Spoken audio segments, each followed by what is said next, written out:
One big team. One big team. One big team. Hello, everyone. Welcome to Riot Act, open brackets, the alternative music podcasts, close brackets, although that isn't actually written on any of our promotional material at all, is it, Remfry? No, I don't use brackets. No. How do you keep your shelves up? Very good. Hey?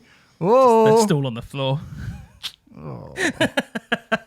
At the moment, it feels like they are. Really? But yeah, my life. Is that a metaphor for, don't know, something? I don't even know what. I'm Stephen Hill. Welcome to Riot Act, as I mentioned. It is the alternative music podcast, even though that's just what I call it, really. I hope other people latch on and maybe one day we can officially, by deed poll, change the name. Sure. And that giggling fool you can hear is Remfry Deadman. Hiya. How you doing, mate? Yeah, good. I'm Good? okay. How are you? I'm all right, thanks, mate. Yeah, I'm not too bad at all. Big show today. Really, really, really big show. We are going to be talking about new albums from Slipknot, The Hold Steady, Pijn Conjurer, and their Curse These Metal Hands project. Curse these metal hands. And Cultdreams. And it's the return of Trade-Off. Between the two of us, we have picked one of the singularly most influential records of the Millennium, and just a sort of instrumental record as well. And yeah, you're going to be mean. I'm not being mean about it. It's Maybeshewill versus Kanye West in Trade-Off. Not even versus. That means we're pitting them off against each other, really. No, it's not I mean, that at all. That would be an odd match, wouldn't it? It would be, yeah. Yeah. You looking forward to talking about Kanye later? Sure. Okay. That's it, is it?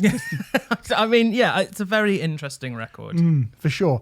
Anyway, that's coming up later. We should give a thanks to our friends at Musicism, musicism.net. Head over there right now. You know the drill. They've got a website. On that website is a plethora, a treasure trove of advice for you, the budding musician. If you want to be a guitarist or a singer or a producer in the world of music, and you doubt yourself and you doubt your skills, do what Roman Abramovich would do and chuck a bit of money at it. Only $9.99 a month rather than... How much did he pay for Andrei Shevchenko? What was it, 50 million? Something like that? You don't know, do you? I haven't got a fucking clue. Do you know what I'm talking about? Football. Football, correct. Yes, that's close enough. Was a good guess. Yeah, pretty good guess. And and it's $9.99 a month for all the courses to be a better musician. And 25% off if you're shopping in the old bargain bin. If you're a wheeler dealer like Harry Redknapp. Don't suggest it's part of a bargain bin. They're very good courses. No, they are very good courses. But I'm saying, if you're on a budget, you can get 25% off when you put the code Riot in capital letters in the checkout. And then, that is what the money supermarket expert, what's his name, Martin Lewis would tell you to do. Martin Lewis, what a legend. Martin Lewis. Very rich man he is, from telling people how to make lots of money. He is, yeah. That's ironic, isn't it? That the reason he's so rich is because he, buys his sprouts for 4p or something. From Lidl.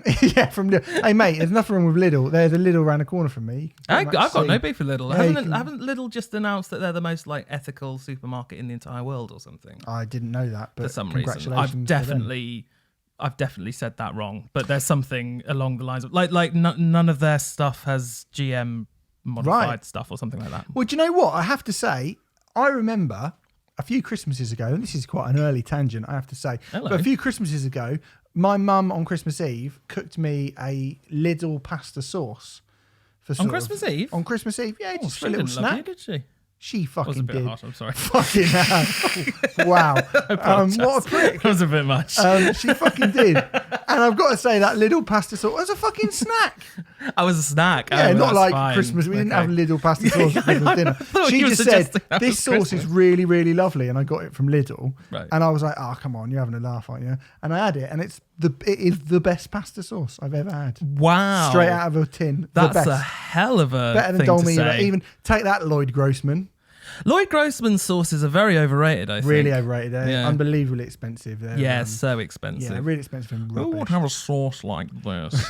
What a tosser. That's a good impression. Do you know what? Finally found a good impression that you can do, mate. That's good. At last. Right, well, I'm out of here then, because that's all I've used this podcast for.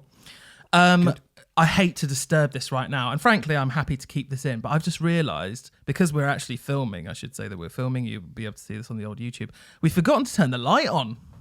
Shall I just turn the light on now? We can have the first 5 minutes in darkness. Yeah. I don't care. Yeah, that's fine. You can do that. I I'm going mean, to turn the light on. It's going to be fun. that might make it look worse, funnily enough, but because they'll be able to see our grotesque physiques. Even wow. Is it too bright for you? Yes, but no. I think people will enjoy this. Anyway, we're not sponsored by Lidl, but we are sponsored by the good people at Arctangent Festival. Who knows? Not anymore. I told you that. Oh, I thought you said we had one more. Oh, we're not. So Lidl. We can wang on about Arctangent if you want. Oh yeah, okay. Well, we're going to Arctangent in a couple of weeks. Hey, do you know what? Even though we're not sponsored by them, even though we're not contractually obliged to say this, I'm still really looking forward to it. Yeah, it's gonna. I mean, well, I don't know if you can get any money off with the code. Can you still use the code? Probably not. You can try. You could try. You should come. Try. Yeah. I mean, I'm still going to maintain that it's the best festival in the world Yeah, because I still think that. I'm really, really looking forward to it. And it might come up in one of the reviews we're doing later as well. Well, in fact, it will in 2 of them probably. What? Maybe. Oh yeah. Okay. Yeah. Sweet Well, stuff you're out. right. Slipknot for Arctangent, obviously. Yeah. Kanye West for Arctangent. Go to patreon.com/Riot Act podcast if you'd like to help us out now that we don't have a sponsor anymore. Oh, what a shitter. And we will start doing some stuff on the Patreon page. It's been a little while since we've done a Rioters review. I think we should get back on them quite soon. Yeah. I've not had a look on the list for a little while. It's long. I'm sure it is. I've not looked at it for a long time either. But we'll we'll come back with a flurry of activity. Yeah, let's do that. No doubt. And we appreciate your, contributions to that. We've got to get Bloodstock and Arctangent out of the way though first, haven't we? We have, yeah. Bloodstock this weekend. Fucking so metal. Anyway, a few months ago, a month and a bit ago, we reported, or I should say I reported, that Woodstock has been cancelled. We spoke about it. It hadn't been cancelled at the time, but it has been cancelled now. I'm so confused. Sorry about that. So Woodstock, I was told, and no one came up to me and said, "Psst, Woodstock's been cancelled." It was the ghost of Jimi Hendrix. Yeah, it was. Yeah, it was people who were still waiting for Santana to come on. Yeah, walked into the desert with an Indian with his bare bum showing, and Did you see the Doors is being re-released? What, the Martin Martin. the Oliver Stone one. Mm-hmm. What an absolutely fucking woeful movie that is. I've never seen it. It's rubbish. Yeah? Yeah, Okay. don't bother. All Awful. It's Jim Morrison. Val Kilmer's great as Jim Morrison, Okay. and that is the only reason you would watch it. It is utter shite. I read an interview recently where Oliver Stone said that Val Kilmer really lived that part. Val Kilmer's supposed to be mental, like a proper loony. Why are we talking about this? Sorry, yep. Woodstock's been we were talking cancelled. Indians, yep. Yeah. That's why. Really? Oh, I can't say Indians. Well, you just did. August the 16th to the 18th, 2019, it was due to take place. It had a very strange lineup of everyone from kind of Miley Cyrus and Wycliffe to sort of David Crosby and some of loads of the really, and Robert Plant, loads of the really old people from the time, mixed with a load of like Imagine Current Dragons acts, and current acts and stuff. Yeah. And it was just a bit of a kind of hodgepodge of a lineup and a bit of a kind of mixed bill. Not that I've got anything wrong with any problem with a mixed bill, Remfry. Do you know anyone who does? There is one guy. Yeah, I mean, it's actually happened late, kind of in the middle of last week, I think. But do you want we talk about Jamey Jasta? Yeah, go on. So Jamey Jasta, I love Jamey Jasta. He's really cool, right? He is a really cool guy. He's a really lovely man. And he's in a really good band. I love Hatebreed, as we've spoken about before. Yeah, I'm staying quiet. He tweeted something along the lines of "What the fuck? Who the fuck are churches?" So the Dia de los Deftones Festival #2 was announced last week with a really great bill, which included Deftones, Churches, and Gojira. I think Brutus are playing as well. Yeah. There's a few other bands that I can't remember off the top of my head, but it looks like a good bill. Looks excellent. Curated by Deftones. Exactly. Yeah. Jamey Jasta, who have eclectic tastes. they do. Yeah. Jamey took to Twitter to kind of show his outrage at the idea that Gojira would be below a band like Churches, who he's never clearly was like, who are they? I don't know who they are. Now, it's a weird one, this, isn't it? Because silly one. It's a bit silly. I mean, obviously he doesn't know who they are, right? He obviously doesn't know who Churches are. Jamey Jasta does not strike me as a sort of person who listens to kind of modern electro pop. No. He's a man who listens to hardcore and death metal. And probably old school hip hop. I'm going to say this super quickly, and apologies to interject, but I've just looked up on Facebook who has the most fans, and it's closer than you would think. Right. But Churches or Chiverches, if we're still doing that joke, is only have 9,000 more fans than Gojira. But the fact remains, they're probably a bigger band, aren't they? Well, I think if you look at their Spotify stats, I'm sure. Yeah, that's probably their even more Spotify accurate. stats. They are considerably bigger Yes. than Gojira. Whether that is in that particular area of the world in America, I couldn't say for sure. Yeah, no I don't idea. know. No idea. But it would appear that they would be, because festival bills, let's be perfectly honest, are not booked on anything other than economics. Mm-hmm. Yep. And if Churches are a bigger band, I mean, you may be one of those people who are bitching and moaning that the Antwerp were above Power Trip download, but the Antwerp pulled a lot more people in than Power Trip did. They're It's definitely simple, bigger. Yep. It's simple economics. So I don't think it's kind of worth getting annoyed about that. Bands play where they play based on how many people like them. Churches, to me, having listened to them, makes sense as an opener for Deftones, as a sub-headliner for Deftones, because obviously Deftones, having played with The Cure, having talked about how much they love Depeche Mode and Duran Duran. If you listen to Crosses and Team Sleep and Palms, you can tell Chino obviously likes lots of different types of music. They've covered Sade, they've covered the Smiths. Yep. They've covered loads of bands like that, and it's, they're not a traditional metal band. Nope. So why they wouldn't feel like they had to book a traditionally metal-minded festival, they just weren't ever going to do that. Well, I mean, Metallica are a more traditional metal band, and when they put on a festival bill, it wasn't, they had Arctic Monkeys subbing for them. They didn't did, yeah. So did they have Interpol one year? Was it Interpol? quite possibly. I don't know. I mean, that festival, did not do well, as Metallica have now kind of admitted. They plunked. Fine. They plunked a lot of money into it. Yeah. Spaffed a lot of money into it. That's better, isn't it? Yeah. Is it better? Don't Not know. sure. I don't know what you're on about. But yeah, I think they lost quite a bit of money doing that. What was it called? Orion. It was called Orion, wasn't it? Yeah. And I do like the idea of these kind of bands curating a festival bill. Yeah, it's me cool. too. It's reminiscent of what ATP used to do and stuff like that. But hopefully, Well, just behind us on the wall there's a poster of that fucking incredible Robert Smith meltdown. Ah, exactly. South Bank Centre thing that happened last year, which was brilliant. And, I saw Deftones, it was, The Cure playing, there was Deftones, I saw Manic Street Preachers, Placebo played, and then you also had stuff like My Bloody Valentine. I saw 65 Days of Static. 65 Days of Static, Mogwai playing. There was Emma lots Ruth of Rundle Emma Ruth played. Rundle, Yep. Mammoth Weed, Wizard Bastard were playing. And that's just the very guitar-y based stuff. Yeah. I mean, Alcest were playing as well. There were a lot of things that were way outside of the kind of remit of just guitar-y, indie, rock, metal, whatever. But, Nine Inch Nails obviously were playing. That was massive. And what a cool lineup. What a great lineup. Yeah, I mean, most of the time, I think those bills are the bills that are the most exciting and the idea of seeing Gojira and then Deftones is very, very appealing. But I think the idea of having kind of like a palate cleanser in between the two probably going to make Deftones seem even bigger and better. Yeah. Yeah. I think it just works. I think that as a thing, Gojira and Churches, if you kind of splice those things, I think you might get Deftones. Yeah, possibly. So, to me, it makes perfect sense. It's perfectly acceptable a booking.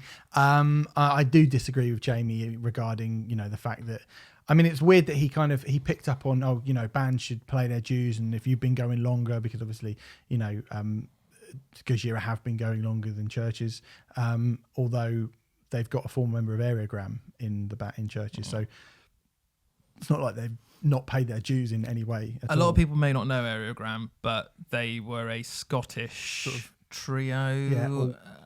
Post-alt rock trio. With bits of they were very hard to categorise. They used to play with Ocean Size a lot, and they were very, very good, sort of from the early noughties. That's pretty right, isn't it? They were great. Check out Aerogram. Yeah. So, that's obviously people who are aware of the scene and aware of what's going on. I don't think they're kind of rocking up and just being like, what the fuck is this? I doubt Jamey Jasta knows Aerogram. Oh no, I doubt Jamie Jasta knows aerogrammaton. Jamie Jasta actually saying that he's like, I never listened at all on this thread as well. Oh, but for goodness. But you know, it's funny if like Jamie said that he also said you should be paying your dues, and you know the bands with a longer history should be playing for. I mean, I've seen Agnostic Front support them, so. I've seen a bit support them. That's the thing. I do get that point of view. I do get that point of view of like the longer you've been doing it, you know, it seems only fairer that the bands who've been doing it longer should go higher up the bill. But that's why Terrorvision should have been above Avenged Sevenfold. Well, there we go. Right? But we just know that that's not how it works. And of all the people in the world who should know that's not how it works, Jamie Jasta's one of them, you know? I mean, he makes a big thing about how they took Typo Negative out on tour. Yeah. And they said, you know, as a younger band, we felt like we needed to prove a point that we were able to play above this band. It kind of gives you that boost. And, you know, I don't want to sit here and talk shit about Jamie Jasta because, like I say, I think he's a great kind of spokesperson for heavy music. He is. Like, that's what he likes. He doesn't know anything about this world. He's not interested in radio pop or whatever. You know, he's just not interested in it. And he turned around. It was all kind of like, he was like, oh, you know, I didn't realize I was being a dick and stuff. When Lauren from Churches came back to him, he said, oh, I feel like a bit of a dick now you said that. And I've listened to you guys and fair play, you know, like it's not like shit or anything. That's not what I'm saying. I just like, I like what I like. And he's a dude who listens to that. And what I found quite distasteful about it, and probably I found more distasteful than Jamie's initial tweet and what Jamie thought about it, was the people who jumped down his throat going, this is fucking old white man, toxic masculinity, blah, blah, blah, bullshit. You're a fucking aging piece of shit. Like, fuck you. You should be more open-minded. Like, you know, you're a fucking, who even are you? Oh, there are people going like, I love Churches and I love metal and I've never even heard of Hatebreed. It's like, we don't love metal that much if you haven't heard of Hatebreed, for fuck's sake. Like, I know they're not big in the world, but in our scene, they're a sizable band. Most people should know who Hatebreed are. Like, Jamie presented the fucking MTV Headbangers Ball when it came back. He's not an insignificant, you know, this isn't Cole Middleton from Earth Tone 9 saying it. Do you know what I mean? Like, he's a significant person in this community. And I mean, especially there's a piece in the NME, and I mean, I don't know the guy's name who wrote it, but mate, you can fuck right off. It's a lot of do as we say, but not as we do. You metal fans are elitist and you should be more open-minded, but fuck your fucking ultra aggressive bloody, like, oh, Hatebreed, oh, it's just chest beating, thicko, macho, hyper masculine, toxic masculinity bullshit. No, it isn't. You are looking at that purely on a surface level and you are judging it with all the shitty cliches that people always use about metal. You are doing that. And you're doing that through the prism of going, why can't these people be more open-minded? Why can't you be more fucking open-minded? When Slayer can play Notting Hill Carnival, then yeah, maybe metal fans would be slightly more open-minded. And I don't like saying that because ultimately I think the mainstream have been pretty good to metal recently. The Earache Scum stage at Glastonbury has been really good. You know, Lady Gaga and Metallica did the Grammys. I know that wasn't massively successful, but still, you know, one of the biggest stars in the world showing respect to Metallica. Metal aesthetic is all over the place. Justin Bieber even likes fucking Tool at the moment. Do you know what I mean? I think actually the mainstream are less antagonistic towards metal in general than they have been for a very, very, very long time.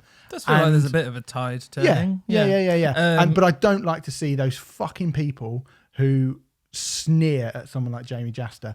I mean, the headline says Hatebreed's Jamie Jasta's tweets about Churches prove male metal elitism is alive and kicking. Yeah. What the fuck's it got to do? Like, why you got to bring fucking gender and like this fucking, you're white. Like, you're white and male, so you're a cunt. Like, that is, Jamie said something dumb, right? He's just a bloke who doesn't know about pop music. And he's been a bit of a, like, you know, kind of small-minded. Fine, yeah, call him a metal elitist, possibly. It's like me talking about hip-hop, which is going to happen at the end of this podcast. Yeah. But, I mean, to kind of turn around and be like, oh, he's a fucking woman-hating scumbag. Like, fuck off. Like, you're a fucking cunt, mate. It's 2 + 2 equals 107. Like, everything has to be that now, doesn't it? Everything has to be. Yeah. Like, it can't just be like, this dude doesn't know about pop music. Well, it's shit journalism. Like Yeah. it's good journalism should be 2 + 2 = 4. Do you know what I mean? But yeah, it's very hyperbolic and very kind of like I don't know, BuzzFeedy. Actually, historically, I've been really quite nasty towards the enemy, but just I think since the magazine went and they've started letting metal onto it, it's a start. Yeah, which this prick's ruined. Well, I doubt he's ruined it entirely. This is a stupid thing to say and do, but to say that like the whole thing's ruined, I think. I mean, aren't you doing the same thing? What the same thing as what? By saying the whole thing is ruined, aren't you doing 2 + 2 = 1,000? Or No, whatever? what I'm saying is, I'm saying that I now wouldn't ever trust. I wouldn't bother. I wouldn't click on anything he ever writes. Yeah. I wouldn't listen to his opinion. If he said, even if he's I don't want to be one of those people that goes, oh, even though he's right, I'm still going to say, well, he said it, so it's wrong. But I probably just wouldn't ever listen to his opinion. Well, it's like the enemy person who compared Axe to Fall to AC/DC. Yeah, AC/DC. But it's kind of worse than that. I think it's much worse than that because that's just not really knowing that's being kind of out of your depth when you review. Like that guy who reviewed St. Pierre Snake Invasion and said that sounds like Mark Hoppus. Like, I mean, fuck me, mate. Where are your ears? Yeah. Why have you thrown your ears in the sea? Yeah. Talk about Radar Fest, Remfry. I went to the inaugural Radar Fest in Guildford this weekend. Do you know what Radar sort of specialise in? It's all your lot, innit? No, it's tech. It's more your thing than my thing, definitely. It's tech metal and stuff.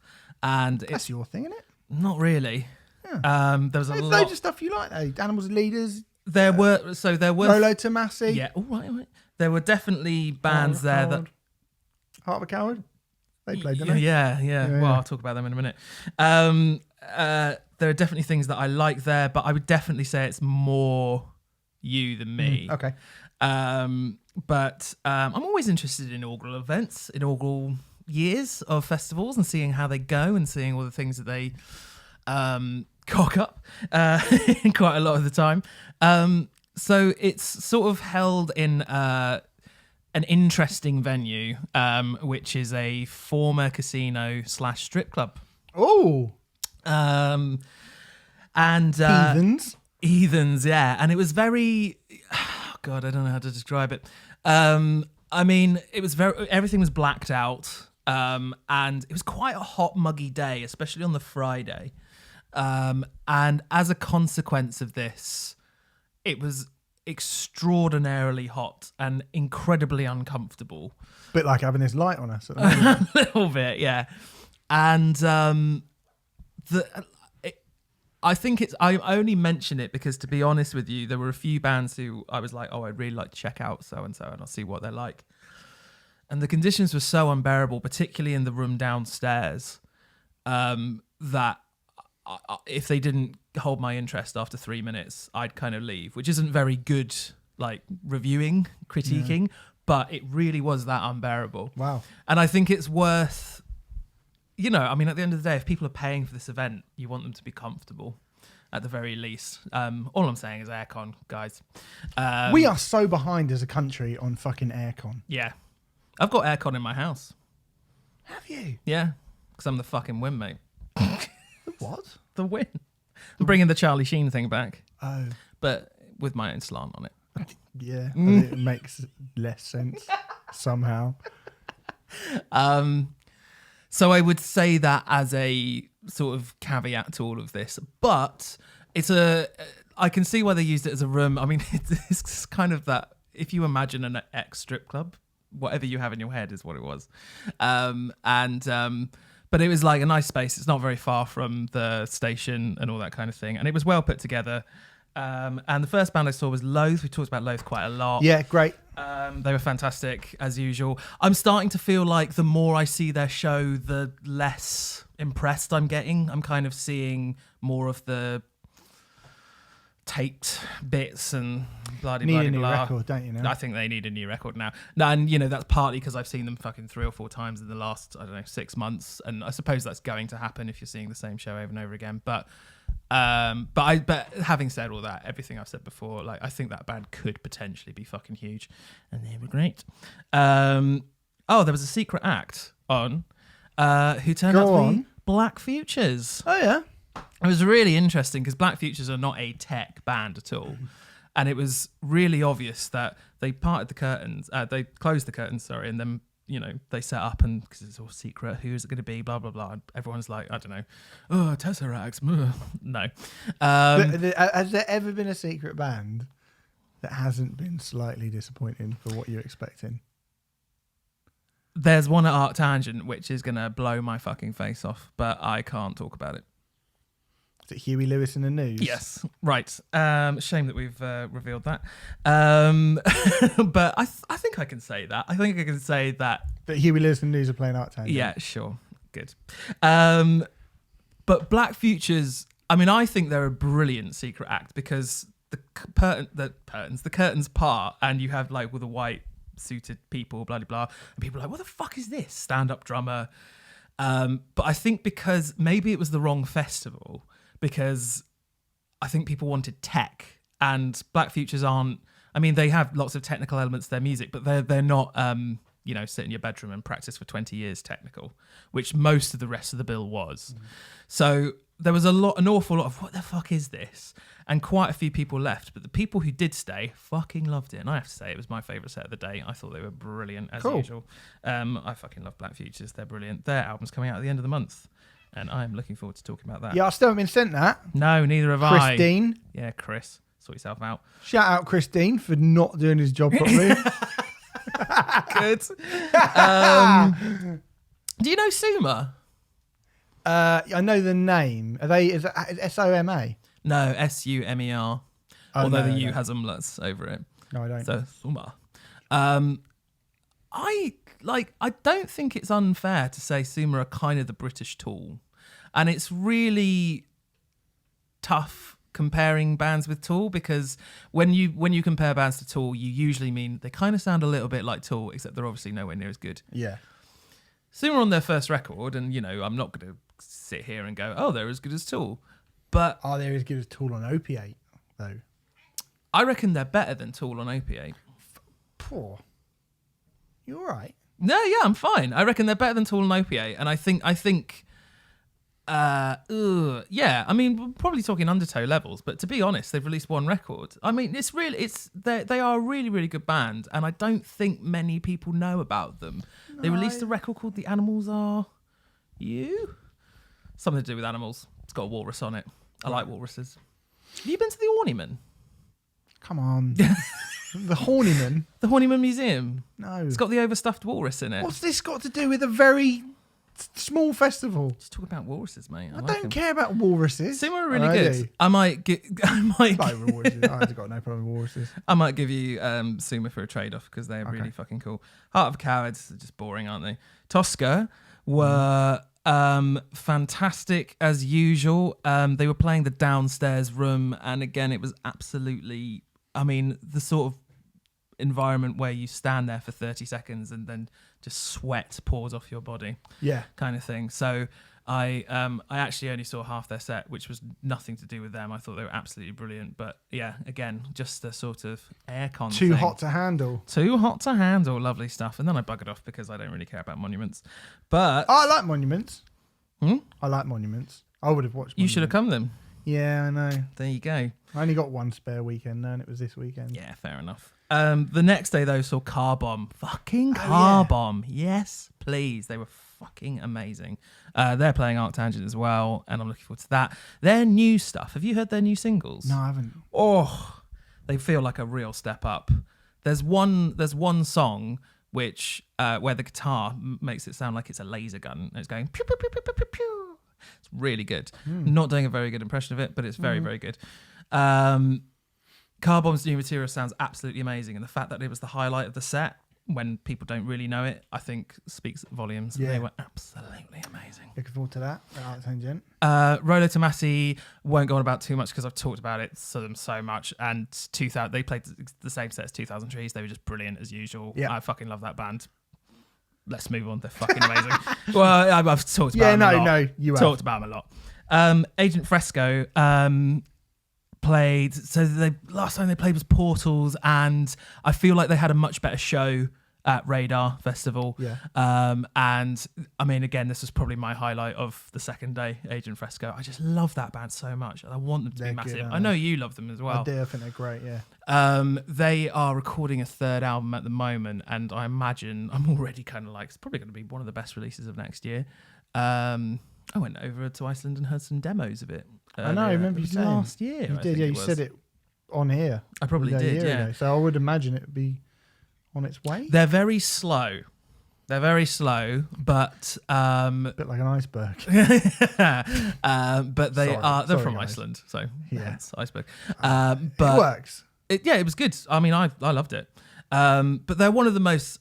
They get on these tech bills all the time. They do. And yet they're not really. Strictly no. The problem is they're one of these bands that don't really fit in anywhere, and it's really, really difficult to describe them. I think I nicked this from you, actually, but I usually say Sigur Rós meets Dillinger Escape Plan, which gives you an idea, but even that isn't strictly accurate. I think even the Dillinger comparison is a weird one, really, because they get Dillinger-esque, but only very, very occasionally. It's brief, isn't it? Yeah, it's very brief. Incredibly brief. And but the fact that it's brief makes it feel heavier. That's Yeah, what I that's love true. it, because you're like, what the fuck did that come from? definitely Sigur Rós thing you can hear, Yeah, for sure. But it's certainly heavier than that. But that's the thing, yeah. Yeah. So to be honest, they Heavier are how I can't quite articulate. they are one of those unique bands that we struggle to talk about. But as we've said a lot on the show, those are usually the best bands, and I think Fresco are no exception to that. I absolutely love them. And then then I saw Animals as Leaders. I really enjoy Animals as Leaders on record. What's your feeling on Animals as Leaders? I do like Animals as Leaders for in like bite-sized sections. Yep. I can't be listening to that for too long. Yep. I totally agree, actually. I kind of... this is going to sound like damning with faint praise. I enjoy having them on in the background and hearing wibbly wobbly stuff in the background. It's somehow soothing, which is... It's like when people say black metal soothing in the background. You know what I mean? For some reason, I find all those million notes a second soothing. Live, I'm always looking at Tosin... Of course. And thinking, oh my God, you are phenomenal. I can't remember if I said this on this podcast or not, but I do consider him a Hendrix of our generation. And that might sound hyperbolic, but the stuff the guy's doing is unbelievable. Oh, you are looking very pensive. Hendrix could write songs though, couldn't he? I've been listening to a lot of Hendrix recently, and I'm not sure if I agree with you, but that's for something else. That's another time. That's another time entirely. Hold on. No, you're not just going to flip that off. Fine. Jimi Hendrix can't write good songs. Okay, that was not my quote. I definitely think Jimi Hendrix's technical abilities on guitar are way better than his abilities as a songwriter. He's also got some absolutely fucking great songs, whereas Animals as Leaders, unfortunately, don't have any. I don't know. Tempting Time, Catho, Barry Shithouse. I mean, I don't know if there's anything that... I think I got away with Barry Shithouse. Yep. Animals in the Zuzu Land. Right. That's a good one. Okay. Have you made that up? No. You don't know, do you? No. But Catho and Tempting Time are definitely songs. They're not crosstown traffic, are they? Let's be honest. No, but... Voodoo Child. But I don't think anyone's going to be like trying to look... Like, listen, he is a fucking great guitarist. There ain't no getting away from it.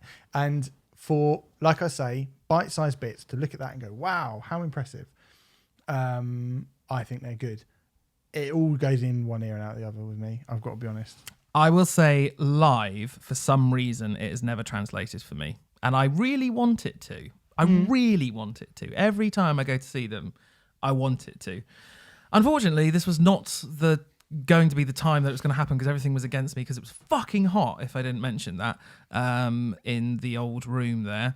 The old strip house. it was just not going to be the time because I was too uncomfortable, basically. And I discovered where the free beers were for press at that point as well, so I kind of needed to go home. But I saw about 25 minutes and enjoyed it for what it was, but I needed to get out of there because I was like, it's too hard. Fair enough. Still sounds like it was all right for a first go.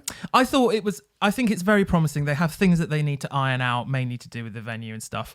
I wonder if Guildford is necessarily the right place for it. I did keep, in terms of capacity and stuff, it's similar to the Dome and Boston Music Rooms. And I was like, if you just held it there, I'd probably be saying 100% positive things about it. What a fucking London Nazi you are. Well, I've got no beef with Guildford particularly, and I do like the fact. Well, actually, I do have a beef with Guildford. It's rubbish, but I think it's cool that they're having events a little bit outside of London and stuff because we don't want to be like all mega London centric, even though we often are. But the fact is, the space is not good as spaces that I've seen in London, which would have been better for it. And when you know that, it's a little bit difficult to be like, this was good, but it's a shame it wasn't here instead. Supposedly they are renovating the venue, so I think hopefully it'll be okay for next year. I hope renovating means putting air conditioning in as well and making it less sort of strip clubby. You know when you go into a venue and it feels like there's residue on all the walls? Yeah, I don't like that. It probably was. I felt very dirty all weekend. God. Anyway, that's Radar Fest. Let's do some reviews.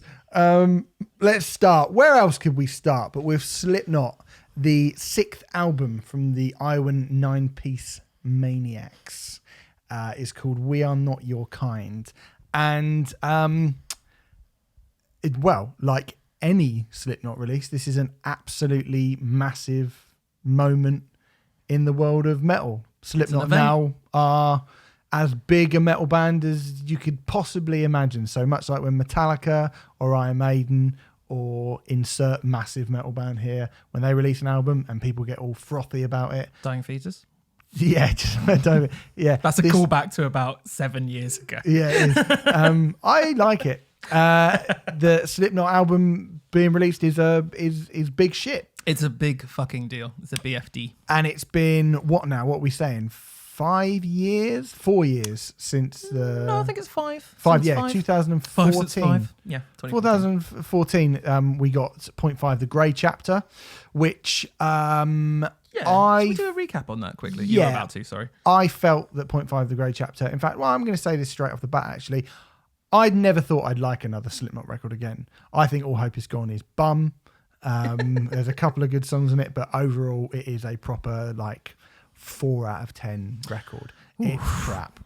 Easily my least favourite Slipknot record. I don't think I'd say 4 out of 10, but it is definitely my least favourite. I think All Hope Is Gone is actually shite. All Hope Is bum. All Hope is definitely gone for me to ever listen to that record ever again. So when 0.5 The Grey Chapter came along with a lack of Paul Gray, who's obviously one of the main songwriters, and a lack of Joey Jordison, who obviously played such a massive part in shaping the sound of what Slipknot was, I was a little bit nervous about that record, but hopeful always, because they are one of the big metal bands, as we've already mentioned. Yep. And it was I think it made sense because of the subject matter and the sort of the surrounding sort of story of 0.5 The Grey Chapter, this kind of tribute album to Paul Gray. It made sense that it was a little bit less frantic and a little bit less like the early Slipknot that most of us would have fallen in love with. Bar 1 or 2 exceptions. Bar 1, Custer. Custer is the main obviously one. is the main That one. is the one. That is the main one. But yeah. I would say I really enjoyed 0.5 The Great Chapter, and I do feel like I don't feel alone in that, but I do feel like I'm in a minority with that. Again, not my favourite Slipknot record, but I think it is. I feel like a lot of people put All Hope Is Gone and 0.5 on a similar level. Yeah, I think 0.5 is definitely better than All Hope Is Gone. I personally think 0.5 is quite a bit better than All Hope Is Gone, but I understand that's it's not a 7 popular next opinion. to a 4 for me. Or a 6. A 7. Yeah. 6 or a 7. Pushing an 8, maybe. I don't know. Not pushing an 8. I will say this. I believe it was in my top 20 of that year. I think it was like number 19 or something Was like it? that. Okay. But, if any record's in either of our top 20s, that's Good. a great record. Do you know what I mean? So I will say that. Although this was 2014, which was That's a true, pretty which slow wasn't- year, yeah. to be honest. Yeah, but- Yeah. And so, here we are 5 years later. Like I said, I never really expected that we'd get another Slipknot album that I would really be that bothered about. I always thought there'll probably be a few songs that they'll be able to cherry pick out of each album to play. Still happy to hear, Psychosocial, whatever. I'm not. Fucking hate that song. The Devil in I, don't Yeah, mind hearing great that. song. Custer, I think, is another one that I'm quite happy to hear. So I thought that was where we were with Slipknot, really. Now, we've A lot of spoken. past tense talking here, I'm noticing. We spoke before about the kind of surrounding chaos that was ensuing a few months ago when this album's kind of release was announced. So Unsainted was released as a single. We got to see the masks. This is a few weeks after Chris Fenn had kind of departed the band. No one knows who his replacement is still to this Although day. you were adamant that it was Chris I Fenn. thought it was still Chris Fenn. Yeah, I just really thought it was a sort of they'd made up, but it's not. I was wrong. And then obviously Corey had double knee surgery, like 5 days before they returned on the Jimmy Fallon show, and then after that, I think it was literally 2 days later, Sean Crahan, who's the kind of band architect, I guess you'd say, the kind of, if not the main songwriter, but certainly the visual creative hub of Slipknot. The visionary, the Yeah. vision. Yeah. His daughter passed away, so that threw kind of everything into pretty stark perspective. Yep. I think. Now, do you want to talk about sort of where I come in here? And because you can buy, I guess we're in a position now where you can currently buy and read the cover feature that I did for the latest issue of Metal Hammer. I think it's the best place to talk about it. Okay, cool. So if you get the latest Metal Hammer, Slipknot are on the front cover. 9 issues. Yeah, 9. Apparently, issues. it's the biggest selling issue they've done in over a year, Remfry. Oh yeah, Yeah, so that's good. because of your cover thing. Yeah, well, hey, listen, I'm sure it played a part. Oh, it's a new Slipknot record. Yeah, I'm sure. It's obviously, I Big was deal. pretty excited to do it. Like, it's quite a big deal for me to have a cover feature and to get to do it with Slipknot, particularly in these circumstances. I felt like, as someone who bought the self-titled album the day it came out, who saw them at the Astoria back in 1999, who's kind of followed them, but not sycophantically followed them, because like I said, I have dropped off of interest over the years now and again here and there with Slipknot. I was actually quite looking forward to the challenge of writing that piece, because there is so much to talk about. Bit of a dream job in lots of ways. I mean, Yeah. I would have loved to have done that. It was not easy to talk to those people in that time. I've interviewed Corey Taylor about five, I think it was about the 6th time. And Corey Taylor, even when talking to him about Paul Gray, back when the 0.5 the Grey chapter came out, Corey Taylor was always delightful company, right? Really outgoing and lovely. I got some time on the phone with him, and I don't want for a minute anyone to think that Corey Taylor was mean or awkward or, do you know what I mean? It was not interesting talking to me. But Corey Taylor sounded like a man who had the weight of the world on his shoulders. And he spoke really passionately and eloquently to me about how people from the outside of Slipknot love the drama, love to concentrate on the drama. They want to talk about Joey. They want to talk about Paul. They want to talk about Paul's widow. They want to talk about who the new member is. They want to talk about Chris Fenn. They want to talk about Clown's daughter. They want to talk about the combustible nature of this band. But no one ever wants to talk about how the fact that this is a band who had, 2 people have left over a 20-year period, essentially. Paul Gray's passed away. 2 people have left. In terms of when you look at bands with far less members, that's not a bad return. Yeah. Really, is it? It's a pretty good return. Since the 1999 album. Yeah. I mean, if you want to be pedantic, there's the Make Feed Kill Yeah, Repeat, but that's But the classic Slipknot lineup yeah. has only changed really through necessity. Yeah. A couple of times. Mm-hmm. And he was really adamant to point that out to me, and I thought that was kind of interesting to go into this record. And it felt like I spoke to Jim Root, and Jim Root told me how he felt like the last album was built rather than written. How it was kind of built in the studio with each individual member going in and doing each individual parts, less like a band. Like how we've all seen pictures and grainy YouTube footage of Slipknot up at Indigo Ranch with Ross Robinson recording the first album, or recording Iowa, with all of them in the room together, there, jumping around, throwing things at each other, going fucking crazy. That's the first thing we think of Slipknot recording. That's the thing that goes into your head. And to think of them coming in individually and just sitting down and doing recording their part. I mean, a bit like happens to loads of bands though. It does. I remember talking to Chino about it with Saturday Night Rest, the fifth Deftones record, which I actually love. But but that was very much the same case. And blah, blah, blah. But Jim Root told me that they rehearsed these songs and they were written together in a room, like collaboratively, and that when they came to record them, they took the click track off. And the versions you hear on this record are the versions without a click. He said, which gives them much more life. And I think that's usually true of most records, certainly like punk records and stuff. Yes. I spoke to, and Jim Root actually was a lovely human being. I didn't get to speak to Clown. Understandably. For obvious reasons. I mean, how he was even on that stage at Download, I think is unbelievable. Yeah, I agree. I mean, I cannot believe that he managed to make it to that European tour. Let alone, talking to a fucking idiot like me. Like, of course. And I talked to Mick Thompson, who basically just kind of likes playing guitar. That's all he cares about. He just wants to play guitar.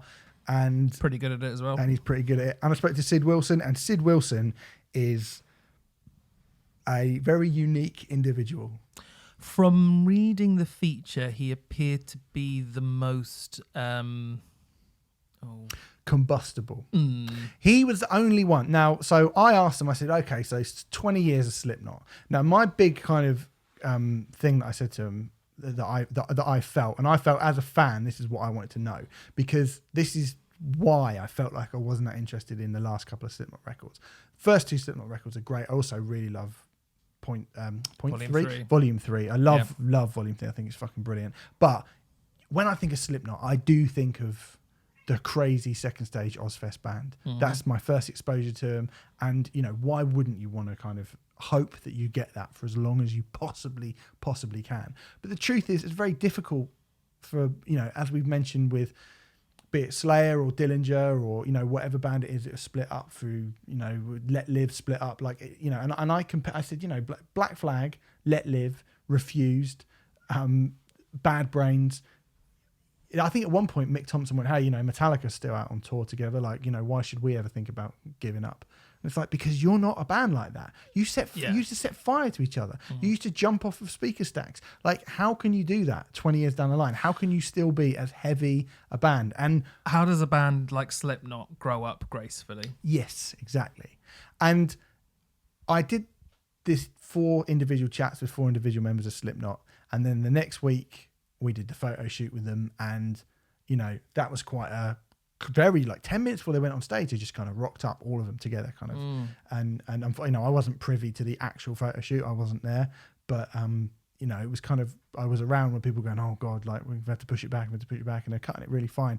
And I don't know, man, if you'd seen them at Download as well, like I hadn't heard this record at the time. So it's quite difficult for me, like writing this feature, not really having heard the album, but only kind of going on their responses to me being like, to be honest, I thought as a fan, I want to be as not antagonistic, but I want to be able to kind of ask the questions that a Slipknot fan from 1999 would want to know 20 years later. Are you still that band? And I walked away from that, and I walked away from that Download show going, there is suddenly a chance, maybe, I reckon, that they've got some sort of second wind. Well, it's also pertinent because when All Out Life came out, which we should point out is not on this record, but it was a single that was, I don't know, it was sort of a precursor to this record. It's also where the title comes from. I think when that single came out, a lot of people were like, oh, this sounds like Slipknot. Old Slipknot. Yeah. Which got a lot of people excited, whether Slipknot in 2019 want to acknowledge that or not, that there was an awful lot of people who were saying that. And I think, maybe to a lesser extent, but I think the second single, Unsainted, had an element of that as well, maybe. Unsainted, certainly, to me, it's one of the few Slipknot songs where you feel like, and I don't mean this maybe as disparagingly as it's going to sound, but it's one of the few Slipknot songs where you feel like all 9 members are actually contributing. Yeah, to be honest, there's so much going on in it, and like Sid is all over it. I mean, Sid is all over this record. Full stop. We'll get into that more in a bit. But like, I think there were a lot of people who were going, "Oh, is this going to be a record which is more akin to old Slipknot than latter day Slipknot?" I don't think the record as a whole is. I think it's very much a latter day Slipknot album. Albeit one with genuine fire in its belly. Absolutely. That I've not heard since Volume 3. So, let's just do this now. It's the best Slipknot record for 15 years. By a long way. By I would say, a massive margin. Yeah. A massive, massive, massive margin. Yeah. I think this record's fucking brilliant. Oh, cool. Okay. I think Jim Root said somewhere, I think it was on NME actually, but he said that they went in with this record and they really wanted to make it feel like an album from beginning to end. Yeah.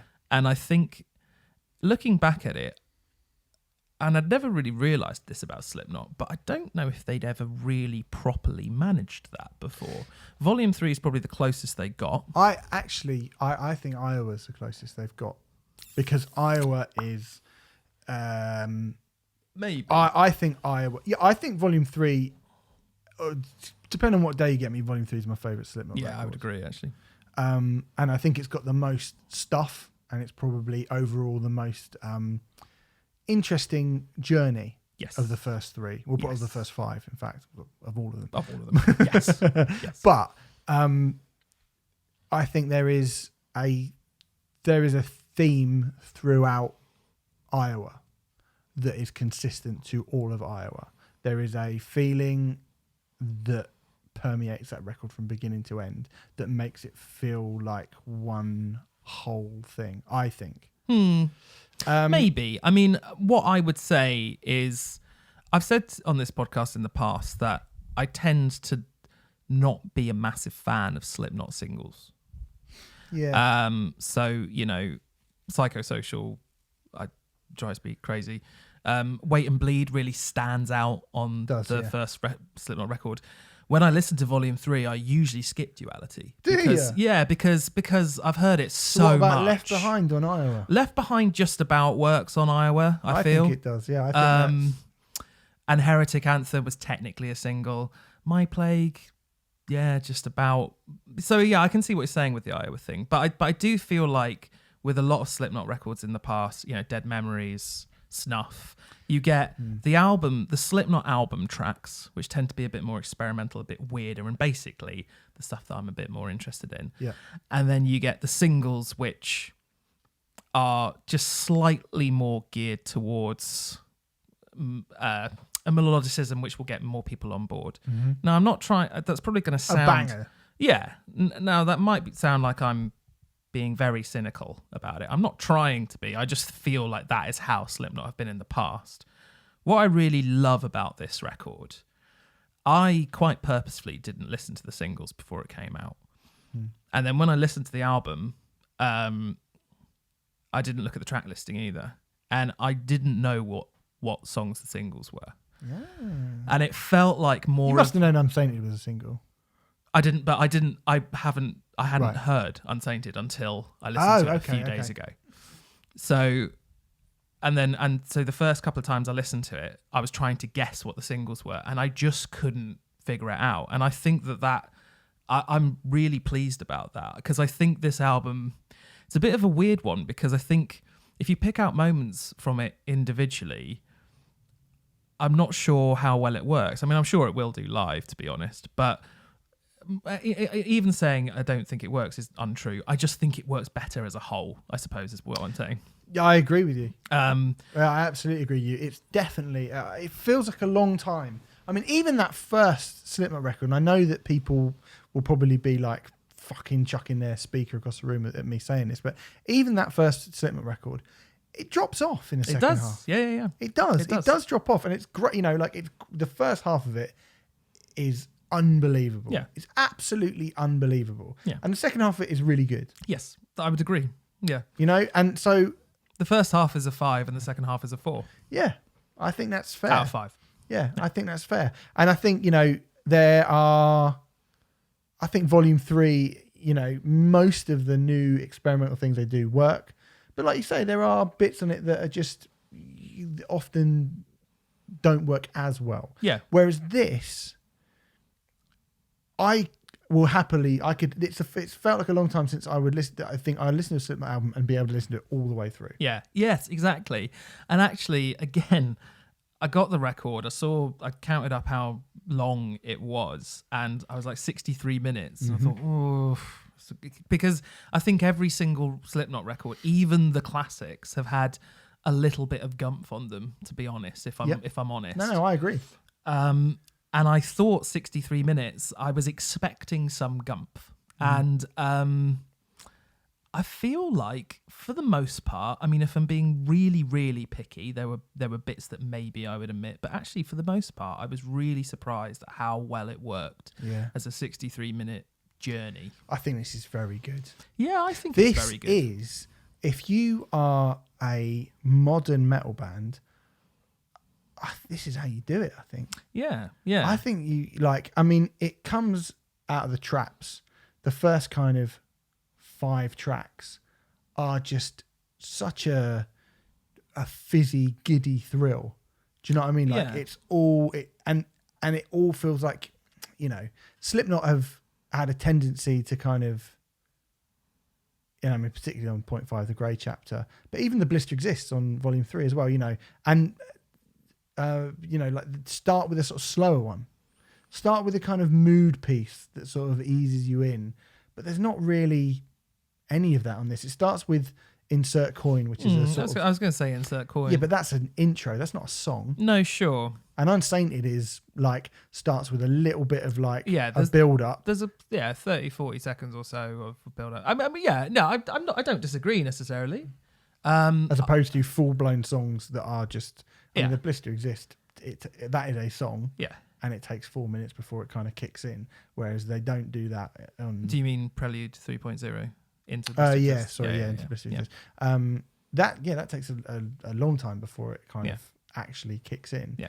Whereas, and on this, once they kick in, away you go. Like there's very little let up in the first sort of five songs on it. Generally, I'd agree. I would say though that, I mean, by now I don't think Slipknot fans should be going, "Oh, I want an album that's going to sound like the debut or Iowa anymore," because you ain't getting I don't think they are that band, and I think Sid sort of saying what he did in that feature is a little, I mean, sorry to say it, but I think it is a bit short-sighted. You are a different person to who you were 20 years ago. Everyone is. And to not acknowledge that just seems a little silly to me.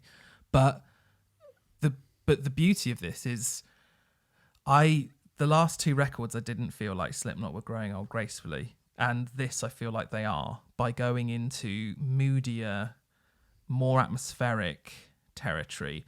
Going into, I don't think they're trying to be this band, but Cult of Luna-esque stuff.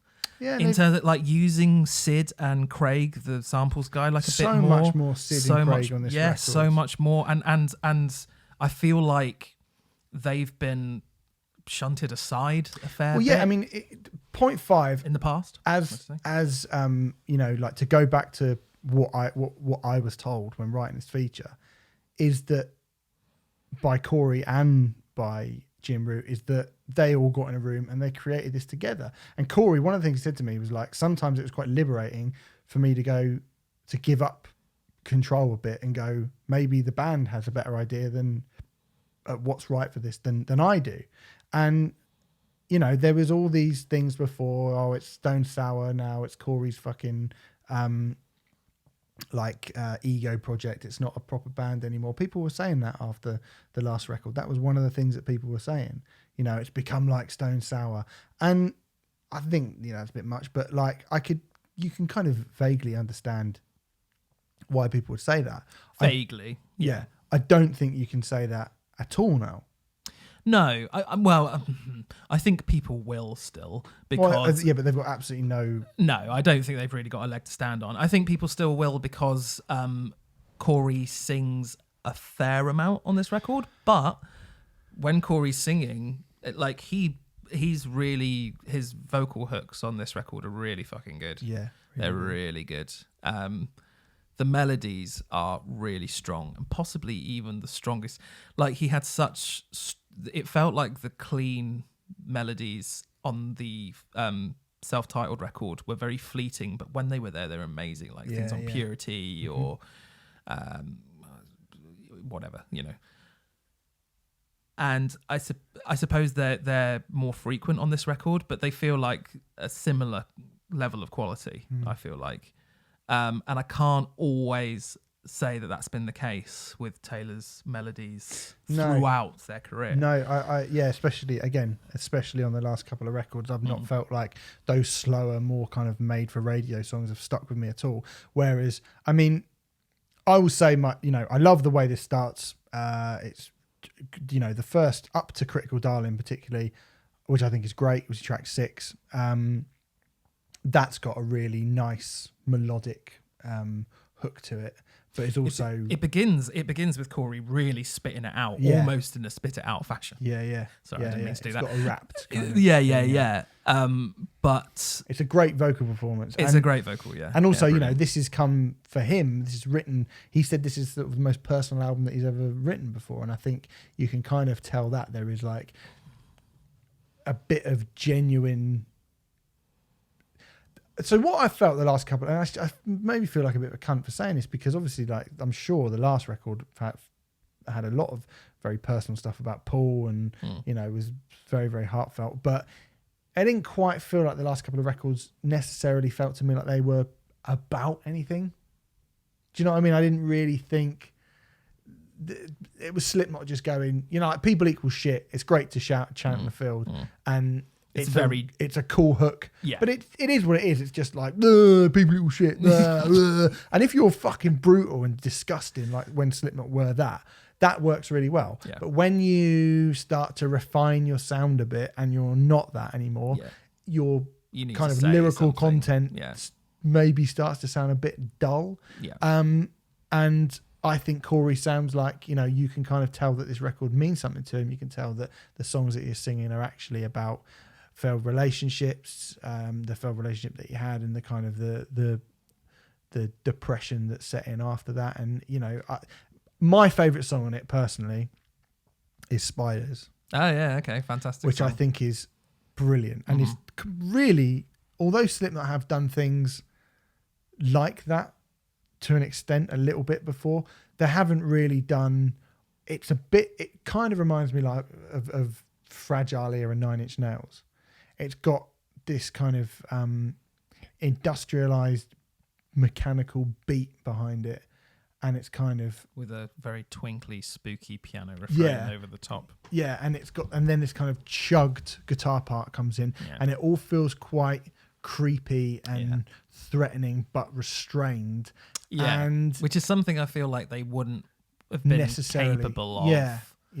On the first couple of records, and it appears to me, to my ears, to be about a kind of his kind of paranoia at the outside world. I mean, I think another thing that Corey's been talking about is his sort of social media addiction, this like Corey Taylor becoming a meme, Corey Taylor, what would Corey Taylor say, and what does Corey Taylor think, all that stuff.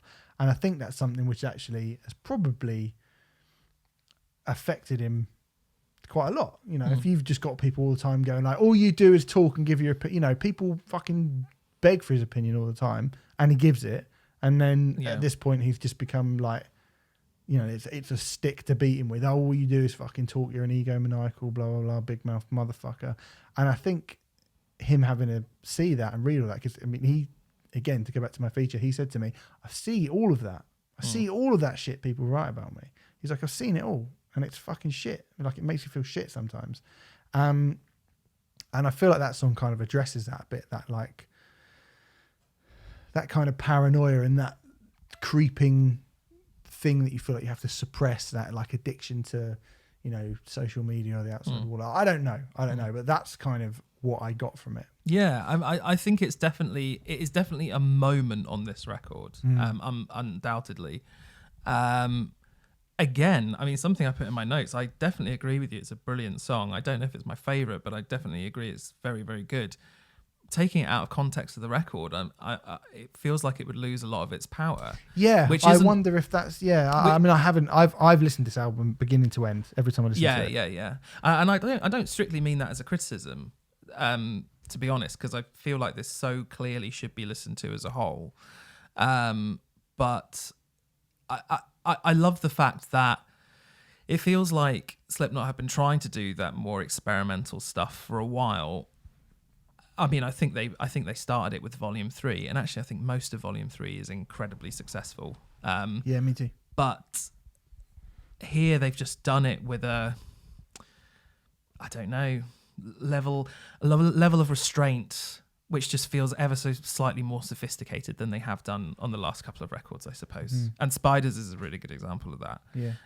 I think even Orphan actually the next track is quite a good example of that. Is. Starts sounding a bit like Spider Bite from Jerry Cantrell's Degradation Trip, but then becomes like really quite fast, and it moves into becoming quite a fast Slipknot track. It's one of the faster tracks on the record. And I should say as well that this album, the majority of it is quite mid-paced, which is often code, I suppose, for a little bit ploddy and dull. Although I don't mean that in this case. I think at this stage in their career, I think the mid-paced, moody, atmospheric stuff works better for them. It works, and also because they are utilising. I think it works because they're now utilising everything within their armoury. Do you know what I mean? So much more so, yeah. Definitely loads more Sid, loads more Craig, and not just, I used to think Sid just went and that was it. And he kind of did for the first couple of albums. He'd just make a load of like noise on scratching, and then he'd be off for 2 songs. And here, he is used less sparingly, and his contribution feels like it is part of the paramount to the song. Yeah, the tapestry of the song, as opposed to just like, and here's a bit where we all kind of go crazy. Yeah.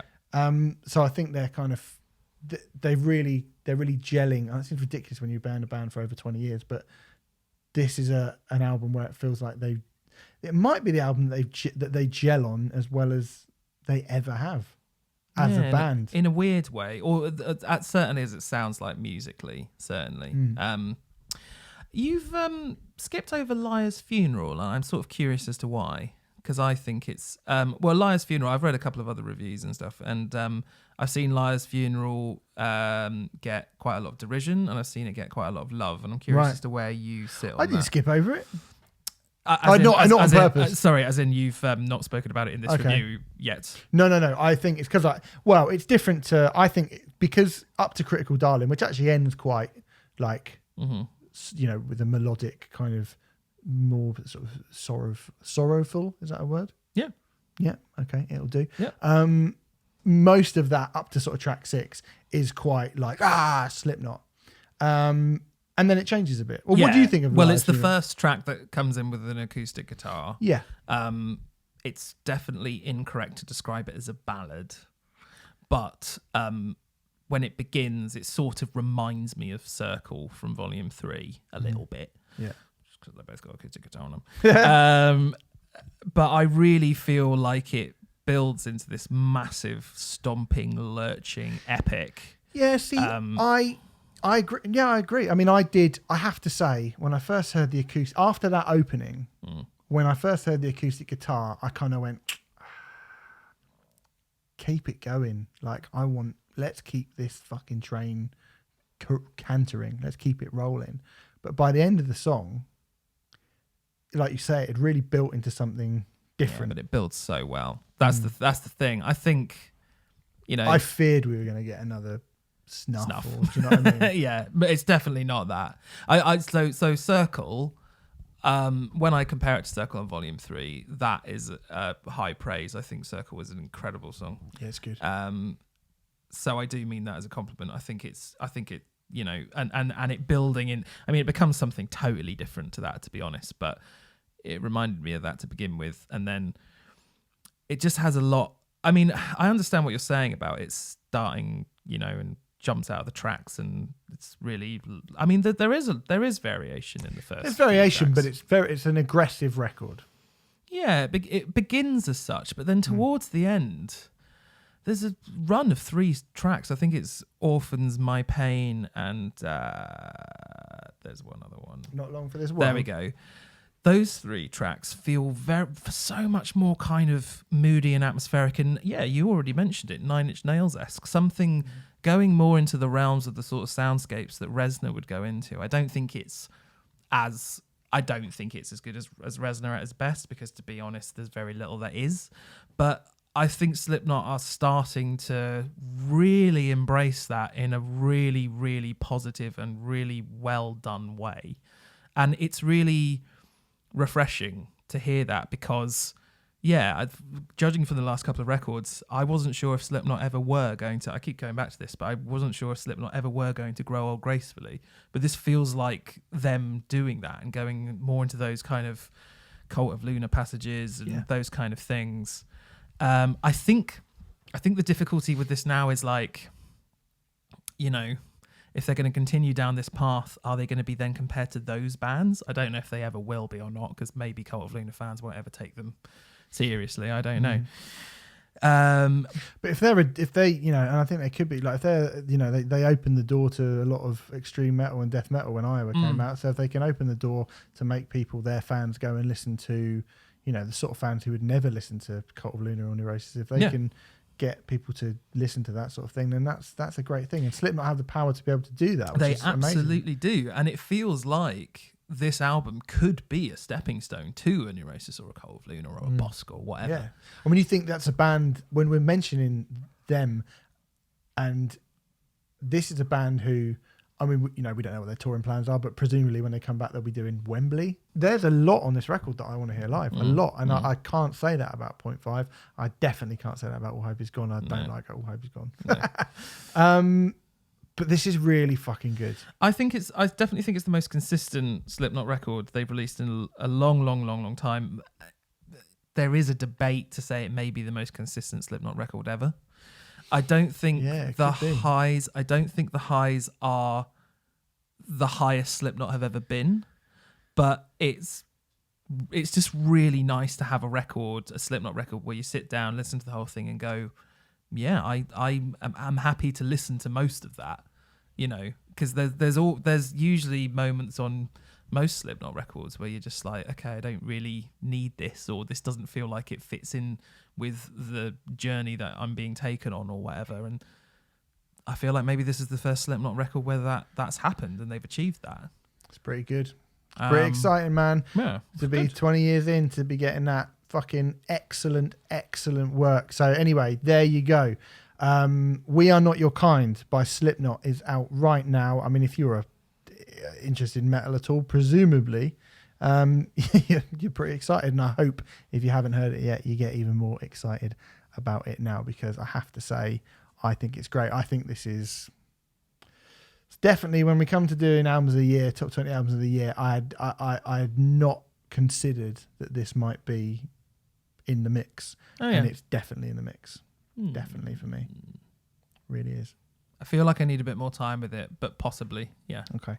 Let's move on to our next record. It comes from the Hold Steady. It's called Thrashing Through the Passion. It is the 7th album from the New Yorkers, a band that we recently featured on Trade Off when you gave me Boys and Girls in America.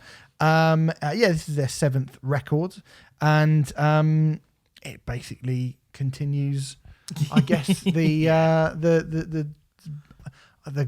sort of long tradition of them writing brilliantly evocative, heartfelt, heartland Americana punk rock songs. Don't disagree with that. With a great poet at the front of them. There is an important distinction with this album for fans, and that is that this is the first album where Franz Nicolai is back on keyboards. He wasn't on the last 2 records, if memory serves, and missing his lovely kind of jaunty, almost Springsteen-esque piano stuff. It's been tough for the Hold Steady, I feel, because those last couple of records, they were fine, they were good, but it did feel like something was missing. Yeah. Okay. From what I recall, you have heard, in my opinion, Hold Steady's best album, which is Boys and Girls in America. And you also said you heard Heaven Is Whenever, which in my opinion is their worst album. Okay. So I feel like, in a way, you actually have quite a good place to review this, because I feel like you've heard their best and their worst. And I think this kind of sits in the middle, exactly in between. Yeah, I exactly yeah. agree with you. Yeah. I think there's some fucking excellent stuff on this. I love the horns on. I fuck knows how you say that song, but Epaulets. Is that epaulets? Epaulets, yeah. Is that how you spell that? Yeah, I think so. Okay, fair enough. But there's some great like E Street Band totally agree horns on that, which is just like so rousing, glorious that song, isn't it? and rousing. Yeah. There's also a really odd sort of time signatured chorus, which actually you think, because most of this is just, this music is not meant to make you stroke your chin and go, I wonder what they've done. It's meant to make you dance, it's meant to make you feel, it's meant to make you sort of laugh and feel, like a kind of a giddy joy, the joie de vivre of life. But the chorus to You Did Good Kid, which I love, is so kind of catchy, but it's vocal hook, if you like, is so oddly off kilter that I was like, oh, what a really clever, weird little trick. You did good, kid. You did good, kid. It's really, really good. And it will stick in your brain pretty much forever, I would say. And the other thing that I really, really like about it is the kind of the shout outs to the guy who looks like Kirk Hammett and the guy who used to play with Peter Tosh, but I don't believe him. So on Denver's So on Denver's Haircut, which is the first song on the album, it features a couple of cool references to Metallica actually, and Agnostic Front. Yes. I don't know if you got the Agnostic Front one. And a clock on the bed stand with a cord to connect it. Liberty and justice into Master of Puppets. Rolling off of the mattress, waking up on the carpet. It shouldn't have to be perfect. I mean, Craig Finn is still a brilliant, brilliant, brilliant poet. I'm only going to read one more from Entitlement Crew, which is a brilliant song, track 6. But now here's a church, here's the steeple. I like the party favors, but I hate the party people. Got distracted by the chorus when the kids all sang along. Moved to the Rogue set. I always really liked that song. You like that song too. I know that you do. I saw you mouthing all the words when you didn't know I was watching you. Everything is brittle and is breaking apart. Your sister's in Seattle and she's sleeping with the sharks. I remember you still playing his part. And there's so many references to that where you have to look up what the fuck he's talking about. She's sleeping with the sharks is a reference to something that I didn't know about and stuff like that. But it sounds so poetic and, as Shakespeare said, rolls trippingly off the tongue. Well, it does in his mouth. It doesn't. Yeah, not mine, but it does in his. It's quite good, mate. But he's got such a cool. I don't even know what this guy looks like, but I imagine him to look like Tom Waits. And he doesn't, but okay. Yeah. And I don't want to disappoint you. No. But I imagine him to look like Tom Waits, and I imagine him just to be kind of chewing tobacco, and he just everything just rolls out of one side of his mouth. Yeah. It's in the same way as we talk about the guys in the Menzingers or Brian Fallon. This is just feels like something that has been put together by a bunch of dudes in 20 minutes in a rehearsal room and has just been kind of, effortlessly just kind of tossed out into the world because it's like, hey, this is what we did last year. Yeah. I fucking like. It's really great, man. Yeah, this band are really great. They're cool, aren't they? They're really, they're really good. And I love the fact that, I mean, I do totally agree with you that, if I'm totally honest, in the Hold Steady's back catalogue, I do think this fits somewhere in the middle. But the fact that this record is the middle, that's actually quite a good. That's quite a good. It's good enough for Jimmy Eat World. It probably should be said that some people are not going to enjoy Craig Finn's delivery because it's. I think it's brilliant. I totally agree with you, and that rolled out of the mouth kind of thing. But some people just aren't going to get on board with it, and I understand that because it's half sung, half spoken. It's very difficult to sing along. Yeah. Because he's kind of mumbling. Yeah, but the fact that he can mumble and make everything sound so poetic, and so memorable. Yeah. Well, I said on the Boys and Girls in America thing, he technically started in the poetry world and just kind of joined a band. And once you know that, it totally makes sense.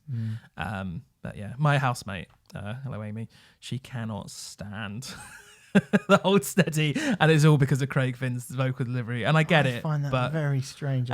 She's a strange person. It's she struggles with it. I mean, last week we were talking about. Again, to bring out Volbeat and Michael Poulsen, an affected voice, like he's Danish and there's nothing wrong with that. Like, I like a lot of Volbeat stuff. I think, I was pretty clear about that, even though I wasn't mad keen on that album. I got no problem with that, but it does feel like a character. It feels affected. Yeah. And I feel that, Craig Finn is not that. He is the opposite of that. This does just feel like a dude who has woken up and kind of rolled over and rocked up with a kind of crumpled all the lyrics written on the back of a fag packet and has just kind of spat out the first thing that comes into his mind. And, that's... Which just happens to be the most poetic thing I've ever heard. And that's kind of beautifully...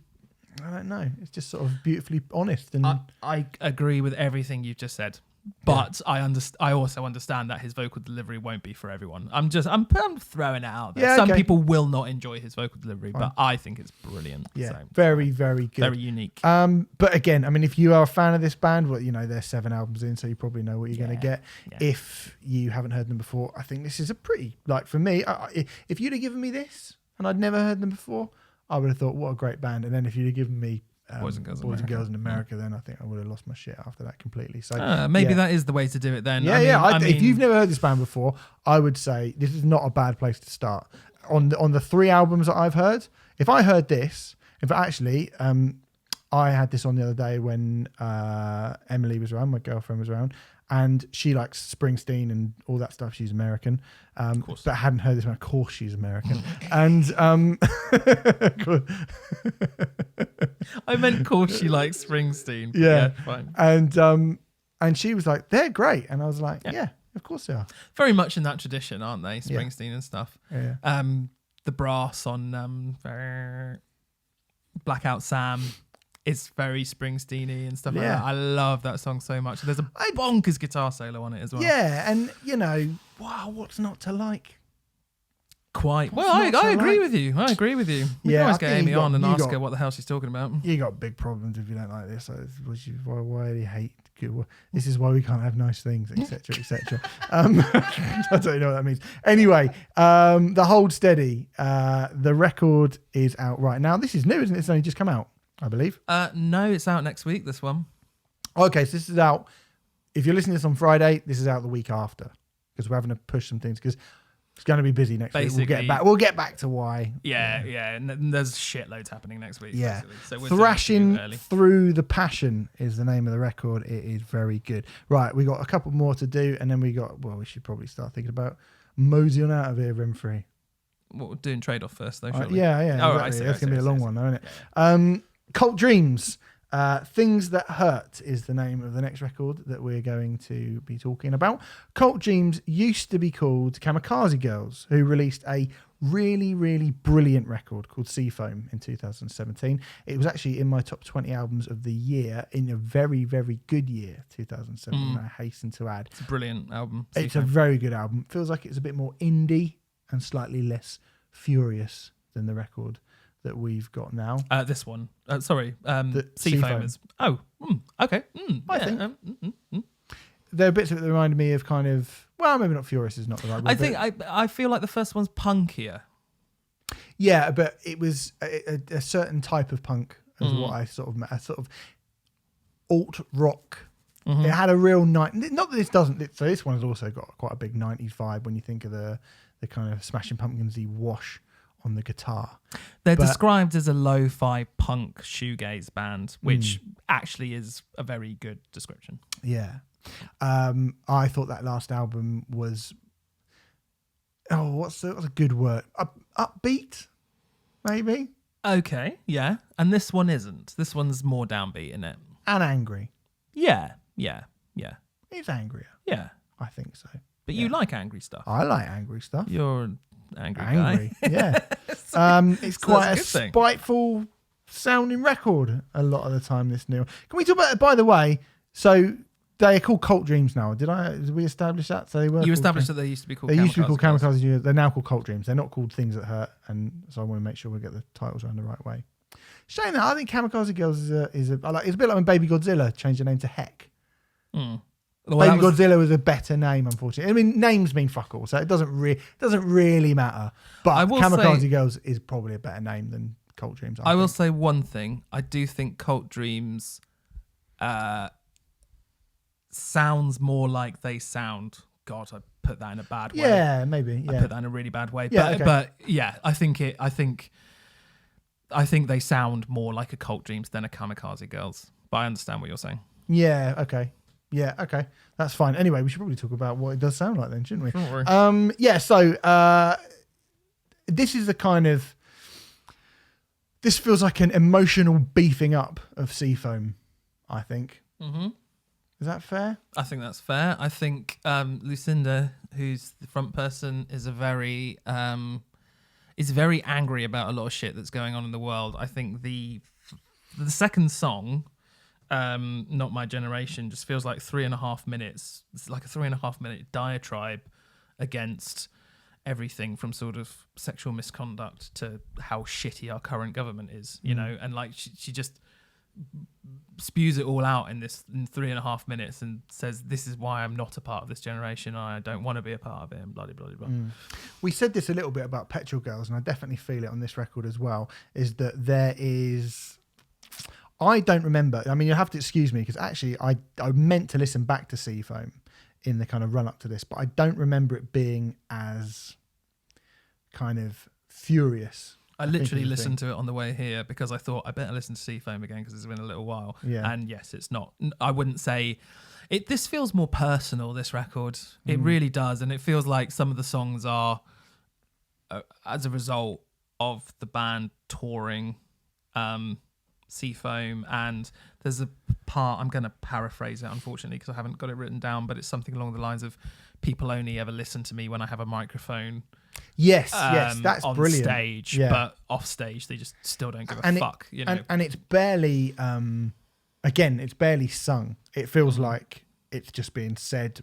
Like, this thought has come into my head now. Yeah, and I really love that. You know, kind of realism and integrity and sort of believability are all really, really important things for me in music, particularly this type of music. Yeah, and again, I think we said it with Petrol Girls when we were reviewing that record.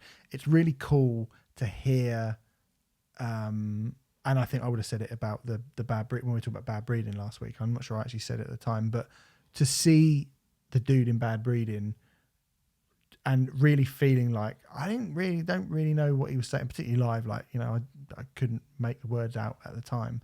But it's like there is obviously something that is deep-seated inside you that you feel like you are kind of compelled to get out. And there's a lot of bands in the UK at the moment, a lot of really cool underground punk bands that feel really urgent. And this is a really urgent sound. It feels like I loved Seafoam, and I think the shoegazy stuff was probably a bit more prominent as well.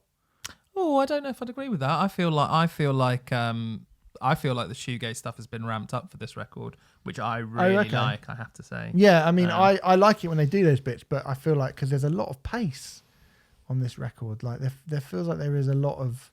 Yeah, there's a fair bit on Seafoam though. Yeah, there is, I suppose. Yeah, okay, maybe I'm talking shit. But anyway, it feels just urgent. Yeah. You know, this record feels really urgent. I'm going to say this now. I agree with everything that you're saying regarding Seafoam. The first time I listened to this record, I went, I prefer this one. And I think Seafoam is brilliant. And you having it in your top 20, I think it was in mine. You know, that was a great debut. And I think this is an even better follow-up. And I think it's kind of, what I really adore about it is those washes of guitar, that 90s Smashing Pumpkins-esque shoegazy wash guitar thing, which I am a bit of a sucker for, married to these almost nursery rhyme-esque vocal melodies. A good example is actually the single, which people will be able to hear now, which is called No We Never Rest. I was going to pick that up. That is a fucking brilliant song and a great choice of single as well. Yeah, really clever choice of single. Amazing song. And the chorus is just like, just don't worry, keep on going. You know, it's so simple. It's really nursery rhyme-esque. But with those guitars, it's just fucking beautiful. It just really works. Yeah, it really and does. It's got Two People from the World is a Beautiful Place and I'm No Longer Afraid to Die on it as well, which is just cool. It just adds to it. I didn't realise that until I read the press notes, but when you I and your bloody press notes. I like press notes. What can I say? What can I say? What can he say? But then, you know, but also mixed up in that kind of mixed up in that nursery rhyme-esque delivery, I guess, there's quite harsh, there's very, very personal lyrics. So on a song like Brain Days, Lucinda's singing, I have dreams I'm dying most nights, could you wake me up and drag me out, you know, and like it's really very, very, very personal and quite heavy, a lot of what she's singing about. And done just to look at the title track, the titles on this album, like Born an Underdog, Don't Let Them Tell You Otherwise, Repent, Regress, Toxins, Flowers on Their Grave. I mean, you know, it's obviously a record with a lot of I don't want to use the word angst, but angst feels like, because angst is, people usually think of teenage angst, which is like, you know, a bit of a sort of insult, but I don't mean it as one. Teenage angst has paid off well, according to Mr. Cobain. So, I mean, yes, I understand what you're saying, and I don't disagree, but then I would also say, if you just had it on in the background and you were, it's that Weezer thing of, you know, you have it on in the background and you're not listening properly, and you're just like, these are nice, happy-ish songs, very sort of shoegazy and slow, but they're, you know, relatively happy, blah, blah, blah. And then you listen to the lyrics and it's like, oh my God. And we've talked about that a fair bit. Like the Pup record was a bit like that, wasn't it? That Pup record's really good, yeah. But it's just, hey, it's a trick that's been used a lot, but it works. I love it. I really, really love it. Really good. I love this record. I think it's really awesome. Yeah, I really like it as well. Okay, you don't seem as... No, I do. I think it's good. I do really think it is good. Do you like it as much as Seafoam? You're not sure yet? Do you know what? I don't know. Okay. But the fact that I don't know means it is a good record. Yeah, Seafoam is a good record. But that's encouraging. I think this is a good record. Whether I prefer it to the first one, I might have to go back and listen to it, because to be perfectly honest, it's been a little while since I've listened to that record, and I should do. I've got it on vinyl over there. I'll put it on later. Good. But anyway, that is Cultdreams, Things That Hurt. It is out next week as well. So it's another one that is out a week from today, if you're listening to this podcast the day it came out. As is this one, I'm afraid. As is the next one. Right, I know it is, yeah. So the next thing we're going to talk about is Pijn and Conjurer together. At last. Curse These Metal Hands is the name of the EP. Two bands that we have massively... You call it an EP? Well, it's 4 tracks. It's an EP. 4 tracks, but it's over half an hour long. Yeah, but that's an EP, isn't it? 3 of those 4 tracks are over 10 minutes. Yeah, like one of them's 2 minutes long, so it's really True. only sort of 3 songs. Well, no, 2 minutes is a song. What I am on think about? I think they're referring to it as an album, but if you want to call it an EP, Steve, you go ahead and call it an EP. That's fine. I suppose, yeah. It could be an album. Albums are half an hour, but then some EPs are half an hour, aren't they? It's a 4 tricky, tracks. It's a tricky. If thing. they're saying it's an album, who am I to argue? Yeah. It's an album. Obviously, 2 bands that we have massively bigged up in the year that we've been a podcast. Absolutely. This formed, I think, as an idea for Arctangent. Yes, sir. Which is, cool. Yeah, I believe. Oh, I might have got this wrong, but I believe James Scarlett from Arctangent asked a few bands to collaborate together, and that's basically how this project started. I actually spoke to Brady, lovely Brady, last year, just before they did the set, and I said, "What's it sound like?" And he told me it sounded like Queen with screaming, and It's not entirely off. it's not. It's kind of apt. It's sort of. I mean, I thought he was being an idiot. No, but it's not. No, not It's totally not off. that ridiculous a thing to say. I think I would more accurately say there's no denying it. We cannot get away. Or to be honest, the band have kind of been saying this as well, so I think it's fine to say that it sounds. There's a lot of Red Album Baroness on it, but I'd say Red Album Baroness mixed with Thin Lizzy. Those kind of those kind of dual guitar kind of Big dual guitar, Yeah. 70s rock. Yeah, it definitely sounds like. I mean, if you look at all of the like photos that they've done and stuff, they're all posing in these like weird kind of power metal poses. It's. I think I wouldn't go as far as to say that they're not taking this project seriously or anything like that, but it is obviously compared to their day jobs being taken less seriously. Sometimes that's a bad thing, and sometimes it's actually a very, very good thing, because you just get a bunch of mates getting together and having a laugh and producing something fantastic as a result. And I think this is very much the latter. Yeah, it's great. It's brilliant. And the fact... It's really good. And, sorry, go on. Well, the fact that you can kind of hear elements of both bands, maybe Pine in kind of the composition of the songs and the length of them, but Conjurer in the, I suppose, riffs, and there's a bit of screaming and stuff. I mean, I think Brady, Dan, and Joe all sing on this record at one point or another. But it isn't simply Pine and Conjurer mixed together. There is more to it than that as well. There are elements on this record that neither of those bands would ever... I can't imagine Conjurer going into a Thin Lizzy-esque thing, and I can't really imagine Pine doing it either. No. So not only have they mushed together what they do, but they are adding other elements as well.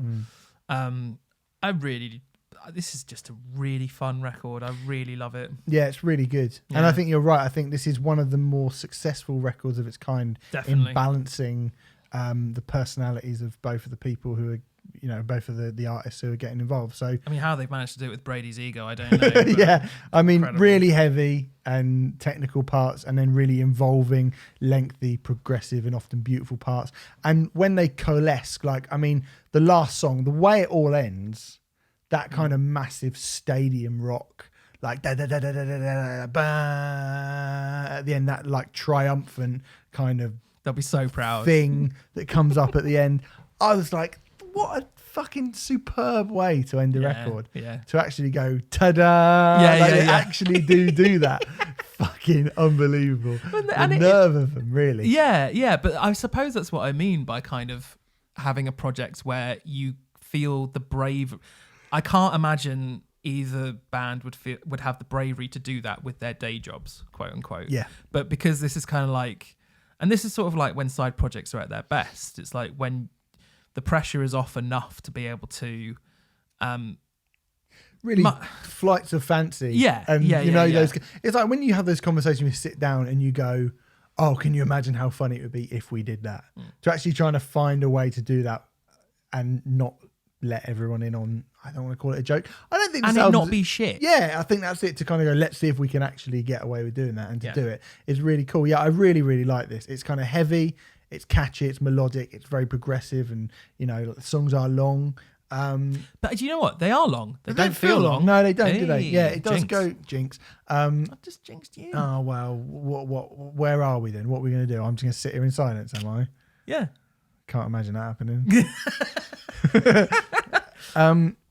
But yeah, it's very good. It's brilliant, and I also think if you've listened to Pine and you've listened to Conjurer and you don't like either bands, A, shush.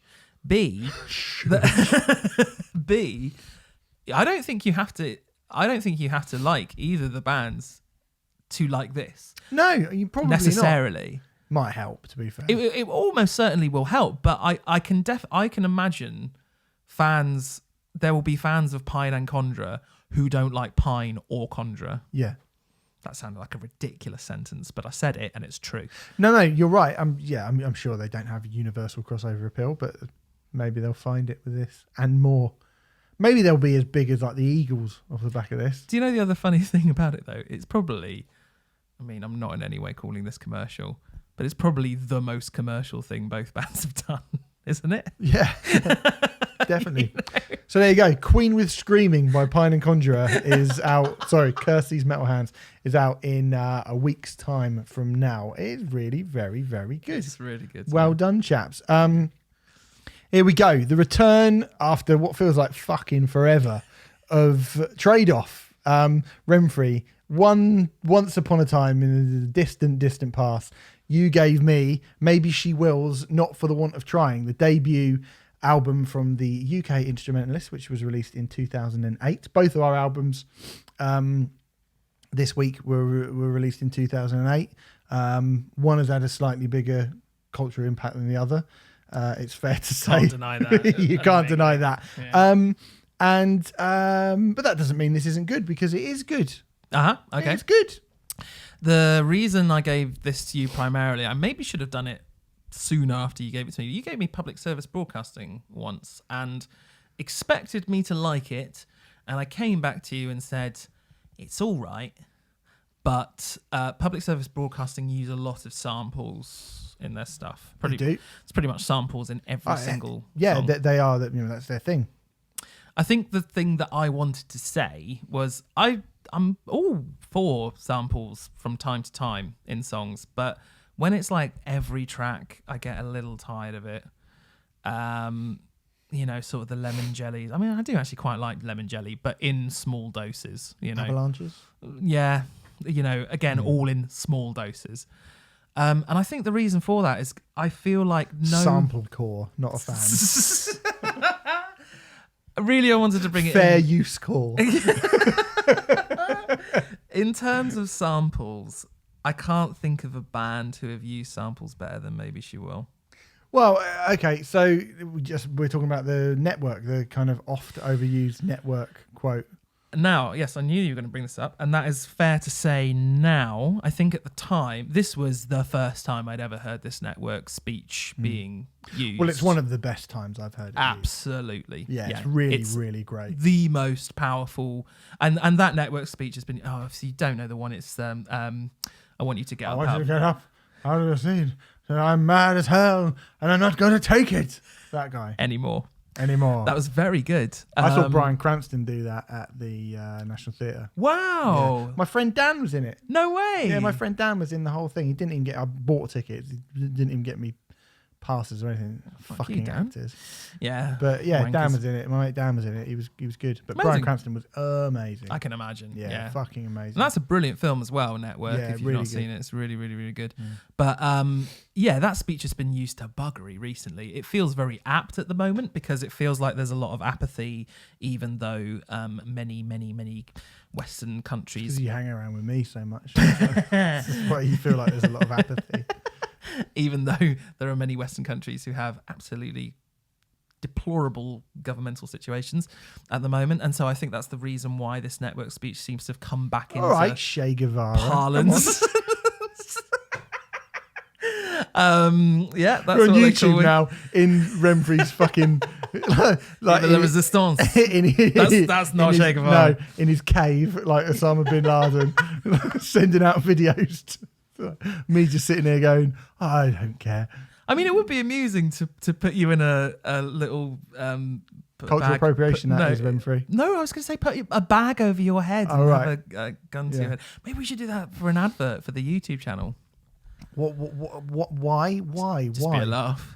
Well, no, it wouldn't be a laugh. It would be ridiculous. Not People for would you. go, It'd be fun not for anyone. No one wants to see that. Well, people would go, why have you done people that? who want to see Steve with a bag over his head and a gun to his please tweet us and we'll try and make it happen if enough of you want to do it. At the real IRA. We only need 3 people to say yes for us to do it, so that's fine. What was I talking about? Maybeshewill Network. Yeah, hello. Yeah. It's the best use of that speech ever. Is this their best album? Well, because it's their debut, so presumably this is something they did before they ironed out all the kinks. do you know I what? actually quite liked it, and they play again to go back to that South Bank Centre poster that we were talking about earlier on. played, Right there. yeah. They played that as well, didn't Well, they? actually, not only that, Robert Smith, they had split up at that point, and Robert Smith said, please reform and play my festival. And they went, okay, Robert Smith. Well, you would, wouldn't you? You would, yeah. It is not their best album. It is my favourite Maybeshewill album, but there are differences between that. This album was written when they were students as a bedroom project, and the idea was that it was never going to be played live. And I suppose that's why it sounds... There are tracks on it which make it sound a little...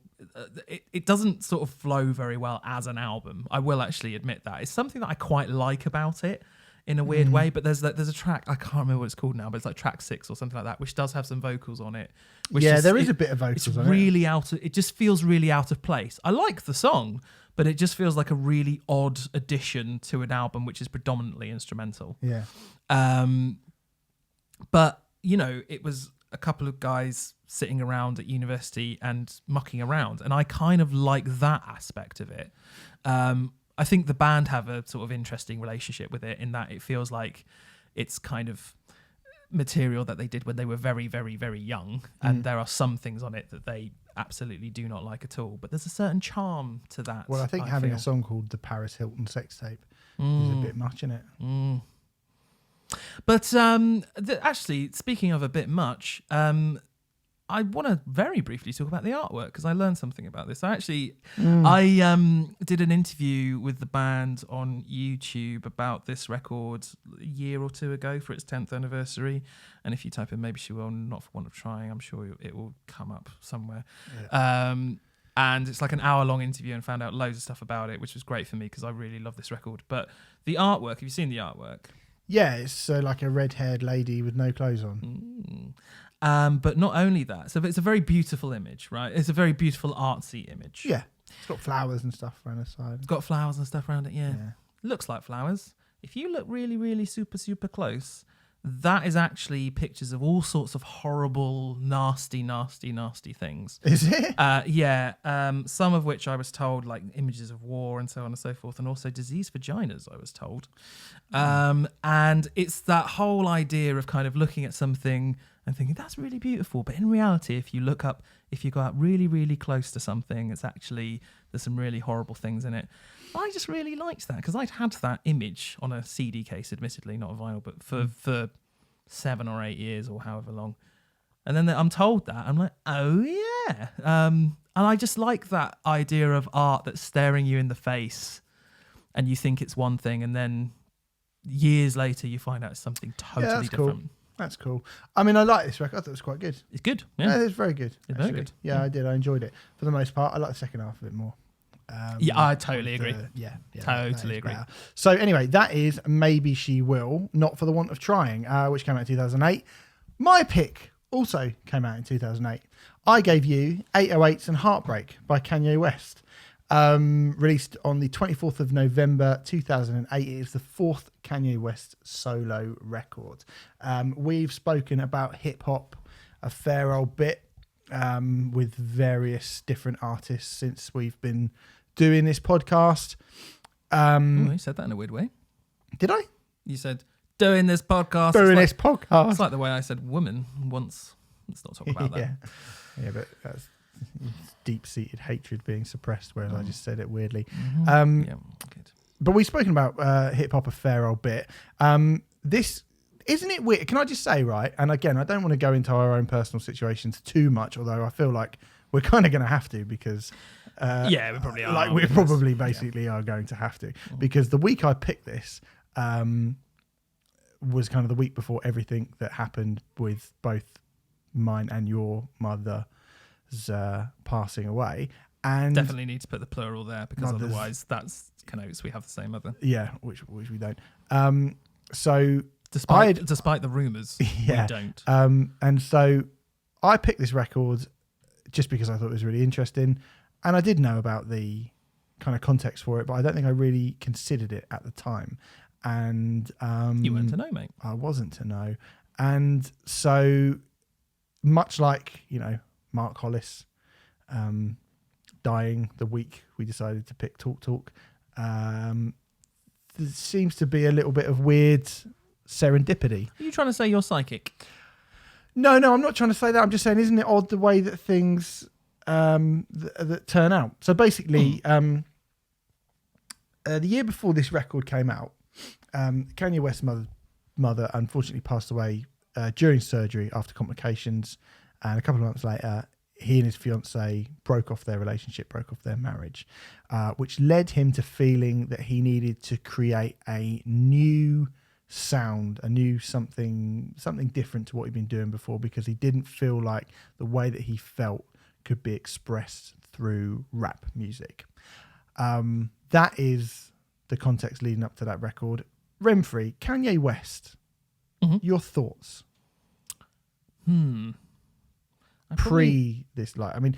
Have you listened to a Kanye West album pre-listening to this?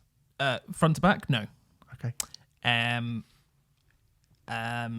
I probably have more opinions on him as a man than his music, but that's not what you're asking, is it?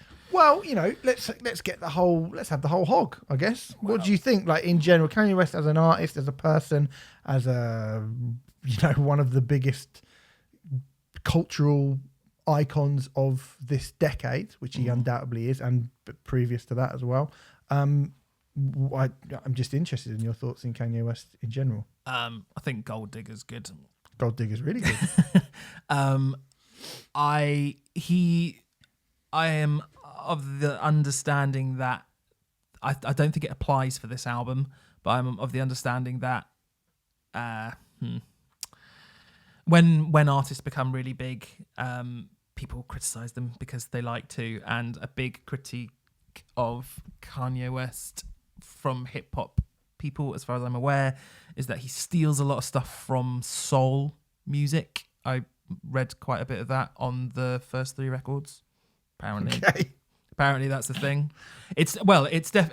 Whether it's right or not, it's definitely a thing. It's just funny that an entire art form made from basically a kind of magpie-based art form, which is solely created with the idea of kind of taking things from the past and reimagine them and fucking with them and doing things with them, feels like a really odd comparison. I'm not supporting... That's almost like, to me, that would be like going, I don't like Guns N' Roses because he uses a guitar. I'm not supporting the argument because I don't know enough about it. Okay. But just... I felt like I needed to do some research for this, and that just seemed to come up a lot. And I was like, man, people are really pissed off about this sort of thing.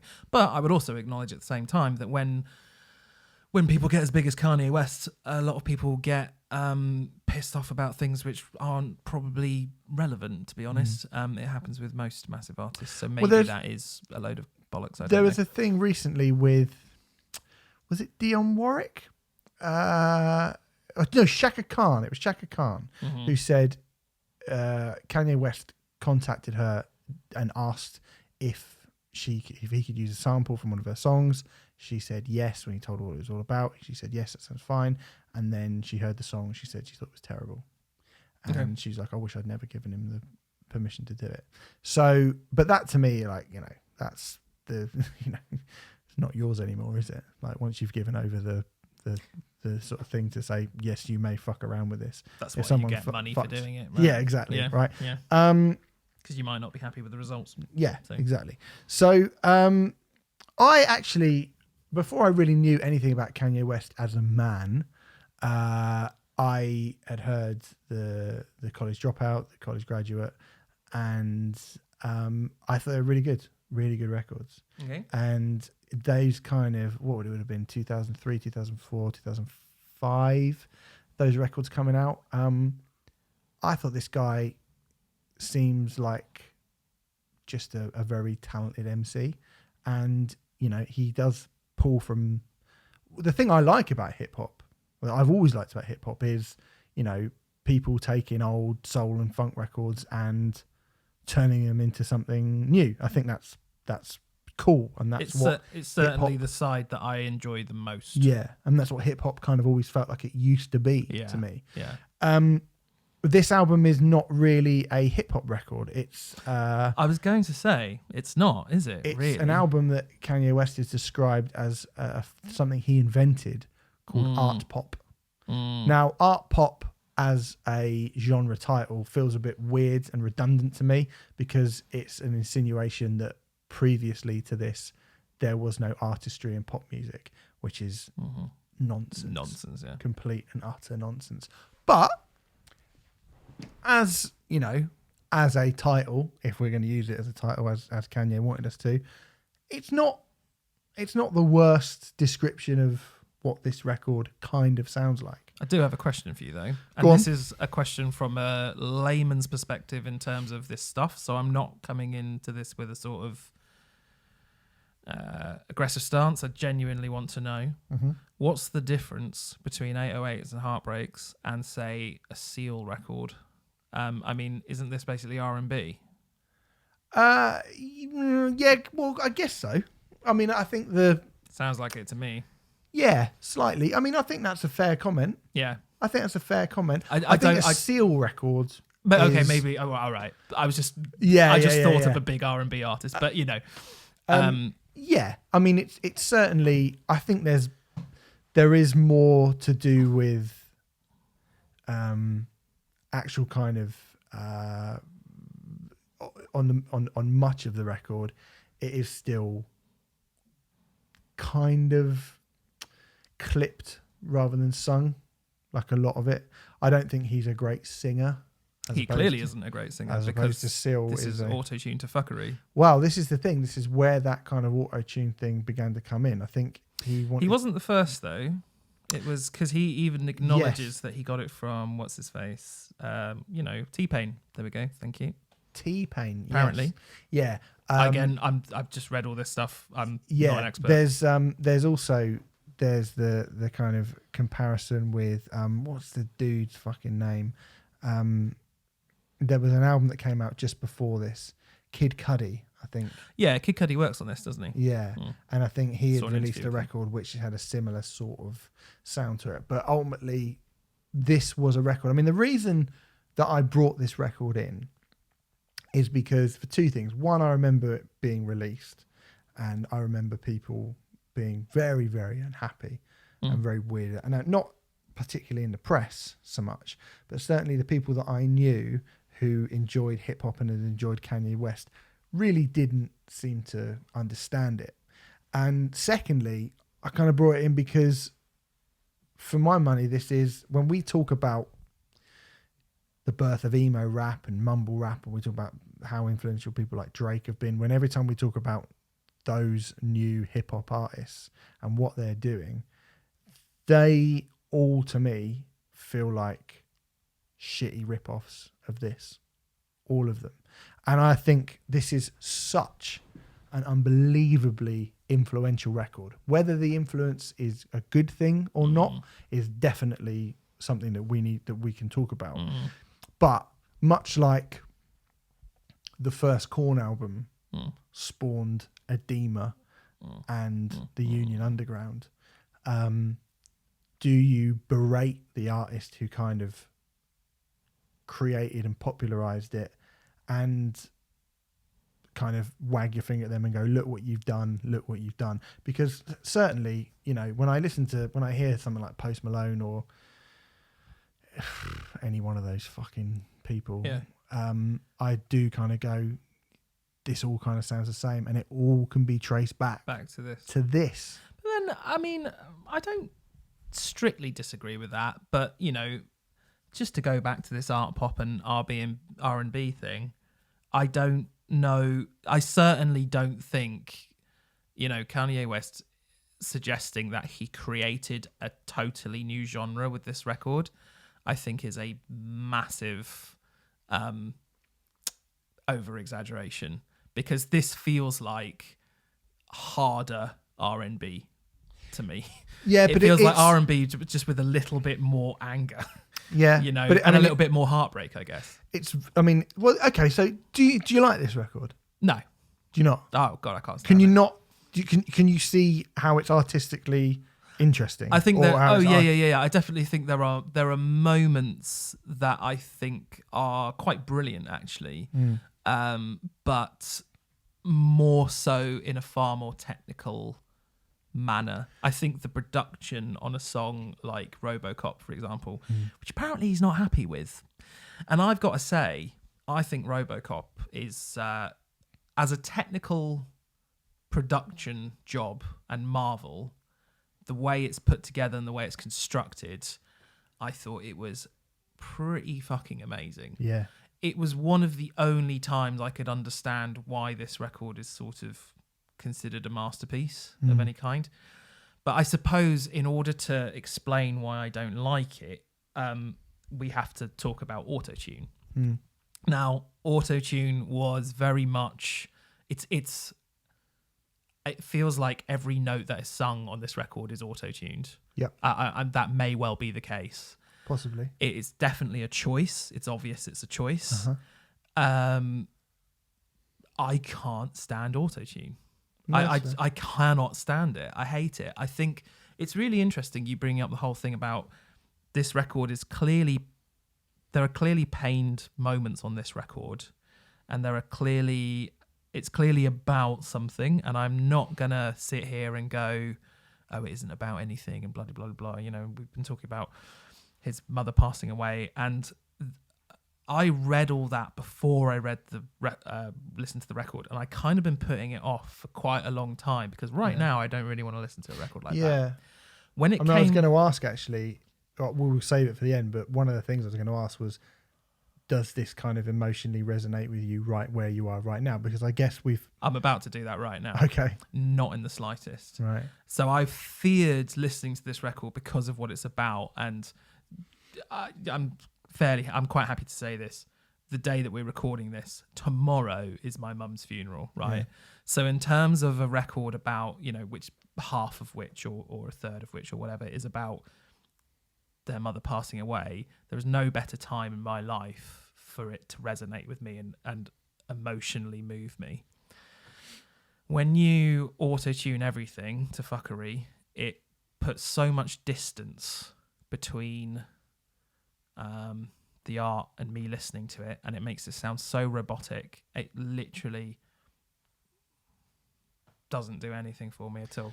I didn't find this record vaguely emotionally resonant, not because I don't think it comes from an emotionally resonant place, but because of the techniques that were employed on it, on purpose, admittedly, but I just happen to hate those techniques.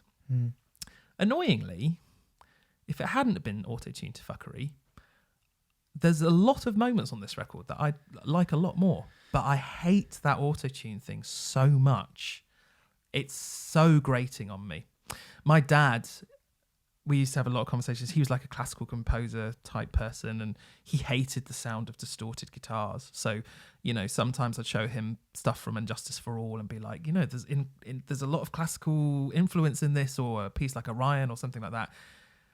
And we'd even sit down with the sheet music, and I'd go, look, this is taken from Bach. And he could see all of that because he had a musically theoretical mind. And he said, I can see that is the case. And looking at the sheet music, he'd be like, I can see why this is brilliant, but I hate the sound of distorted guitars. I don't like it, so I'm never going to like it. That's how I feel about autotune. Right. I just hate it. It's cheese down a chalkboard. It's nails down a chalkboard for me. I cannot stand it. So if you use it as an artistic choice, I don't think I'm ever going to be able to get on board, especially when it is all over the record. And I know I'm not the first person to say that about this record in particular. You're not the first person between the two of us Right. to have said it. Do you know what I mean? Yeah, we spoke about the 1975. We've spoken about Yeah. all kinds of artists that, you know, all of them do employ this technique now. Yeah. Although actually, even the 1975 and stuff, it's sparingly to use it on. There was an interesting. There was a Rolling Stone 10th anniversary piece about this record, so I thought I'd read that. There's an interesting thing that the producer said, Jeff Bhaskar. He said there was a lot of verses and a lot of mumbling to translate, so we had a lot of writers trying to crack how to write this song. What's he referring to? Love Lockdown, and what that story is. Of the lyric writing process, he said we put the auto tune on so he could do it live, Kanye. And when he had that, it was like Christmas, you know, because now all of a sudden he could play an instrument.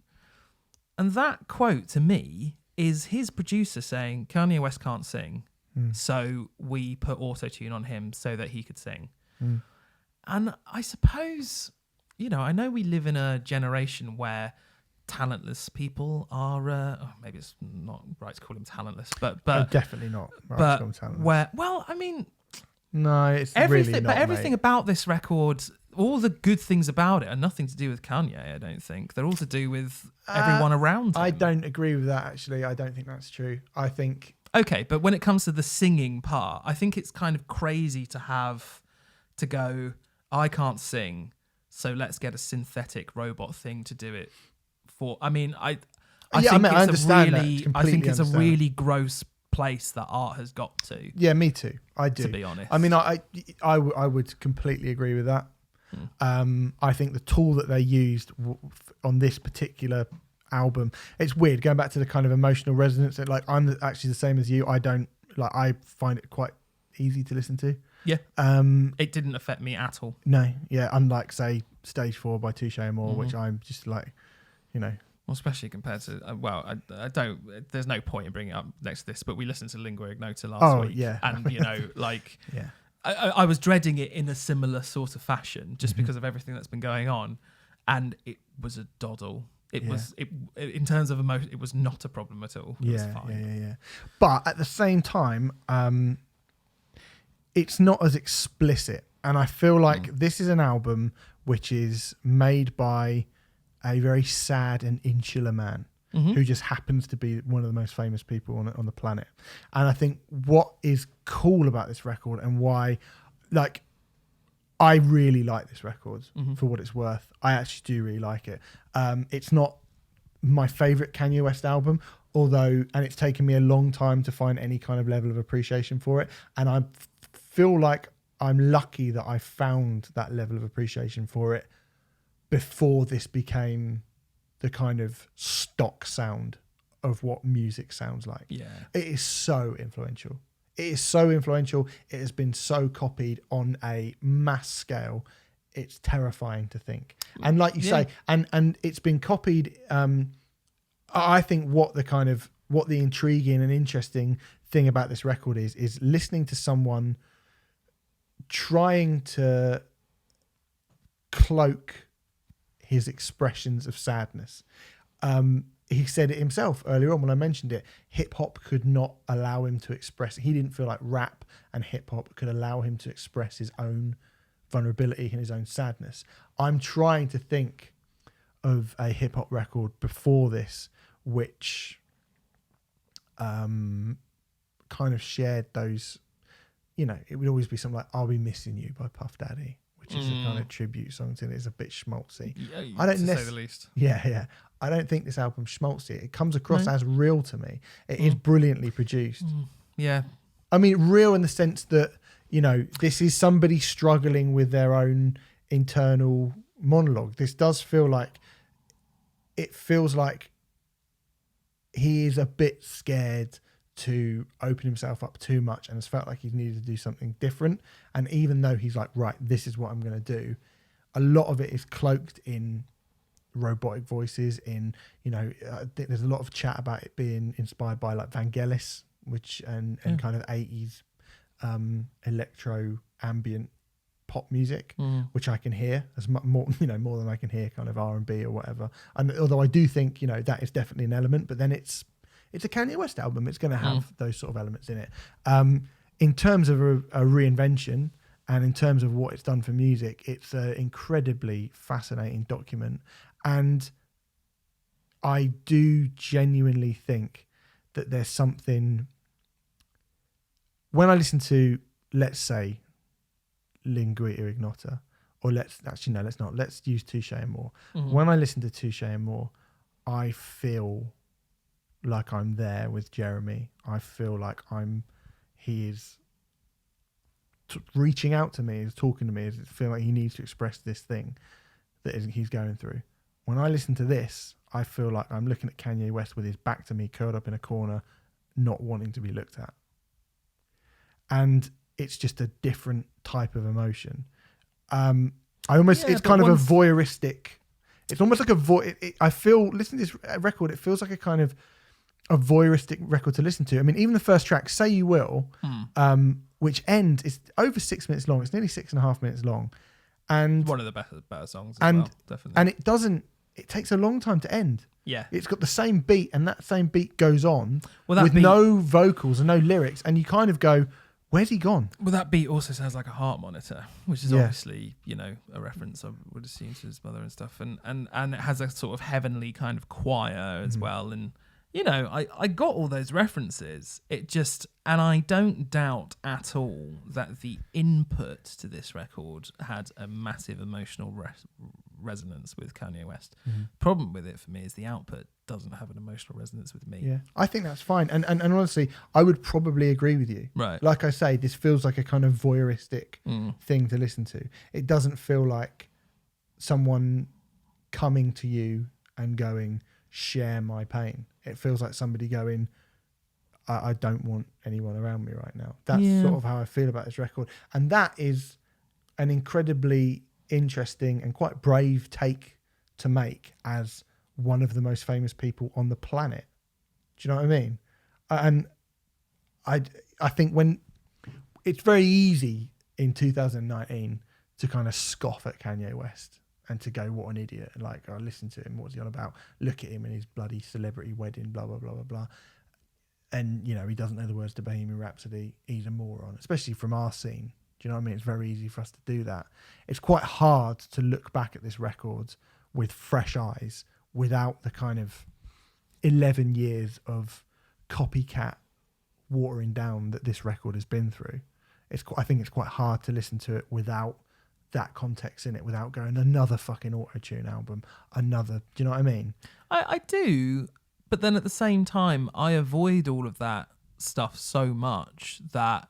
But you are aware that I'm aware that it exists. It's very hard to completely, you just got to turn the fucking TV on and there's an advert for Love Island using like, that shit. And that's this, do you know what I mean? This is, in its own way, it's as influential to popular culture as Nevermind was. And it was, like I say, I remember it coming out and people were being like, oh God, have you heard that Kanye? I think I was working HMV at the time and people were like, that fucking Kanye West album is a piece of shit. Have you heard the new Kanye West album? Oh my God, it's terrible. It's just like a fucking Casio keyboard with him mumbling over the top of it. And that's become the biggest selling thing in the world. It does bother me though how, Kurt Cobain would and did acknowledge his influences. He often said that Smells Like Teen Spirit was just him ripping off More Than a Feeling by Boston. The Pixies as well. Quite loud, he talked about a lot, and I mean, I know we're talking about the man now rather than the music, but for the man to go, I've invented a genre called art pop, when actually in reality he's taken a bit of R&B, taken a little bit of electronic and smooshed them together. Like, I don't feel like, if at best he's invented a subgenre. Do you know what I mean? And even then, I don't think he's even done enough to do that. Do you know what I mean? And it's so, maybe. Yes, it's easy to look at him and go, oh, you're a stupid, ignorant person. But it's because he says stupid, ignorant things.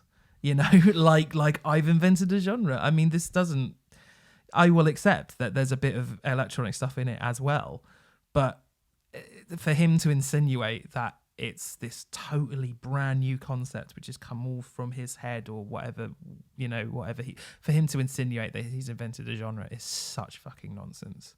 Like this is, I can absolutely see how this is a continuation of a little bit of R&B with a little bit of electronica put into it. Like that's all it is. And I'm not saying that anyone had done that before necessarily. Or, to be honest, what I'm saying is I haven't got a clue because I don't know about this genre. But I feel like bands. I mean, we were just talking about Cultdreams, who've mixed lo-fi punk with shoegaze. I can't think of many other bands who've done that, but they're not claiming they've invented a genre. No, but he's Kanye West, and he? Yeah, he's a nutter. cock. He's fucking annoying. But I do think, for what it's gone on to kind of create, it's undeniably like, for better or worse, this is something. And for what it's worth, I actually think this is a really good record. Good record. And at no point have I said that this album is not influential, because I think it'd be really bollocks. I think it'd be incorrect. It's undeniable. Like, do you know what I mean? Yeah, you can't go, yeah. no, it's not. It's like when people go, no, Nirvana didn't do anything. It's like, don't be ridiculous. You're talking out your ass. Yeah. And Billboard call it the modern equivalent of Dylan going electric. In 2014, the Rolling Stone rated it as one of the 40 most influential albums of all time, one of only 2 records that were released in this millennium. Just to put it into context. I don't know. Just to put it into context. But despite all of that, it was not nominated for any Grammys. And that is apparently due to Kanye West's spat with Taylor Swift earlier that year at the MTV Awards. Yeah, apparently so. We don't have that officially as knowledge, but that's what the kind of the skinny on that is by all accounts. So anyway, there you go. I would say definitely an interesting record. Yeah, I'm definitely not denying definitely an interesting story. And, we try and we try our best to at least keep up with, what's going on in the modern world. Also, actually, just to, lay a little bit of praise on it after being quite mean about it. RoboCop really stunned me. I thought that was amazing. I think there's plenty of moments on this. From a production point of view, to be honest.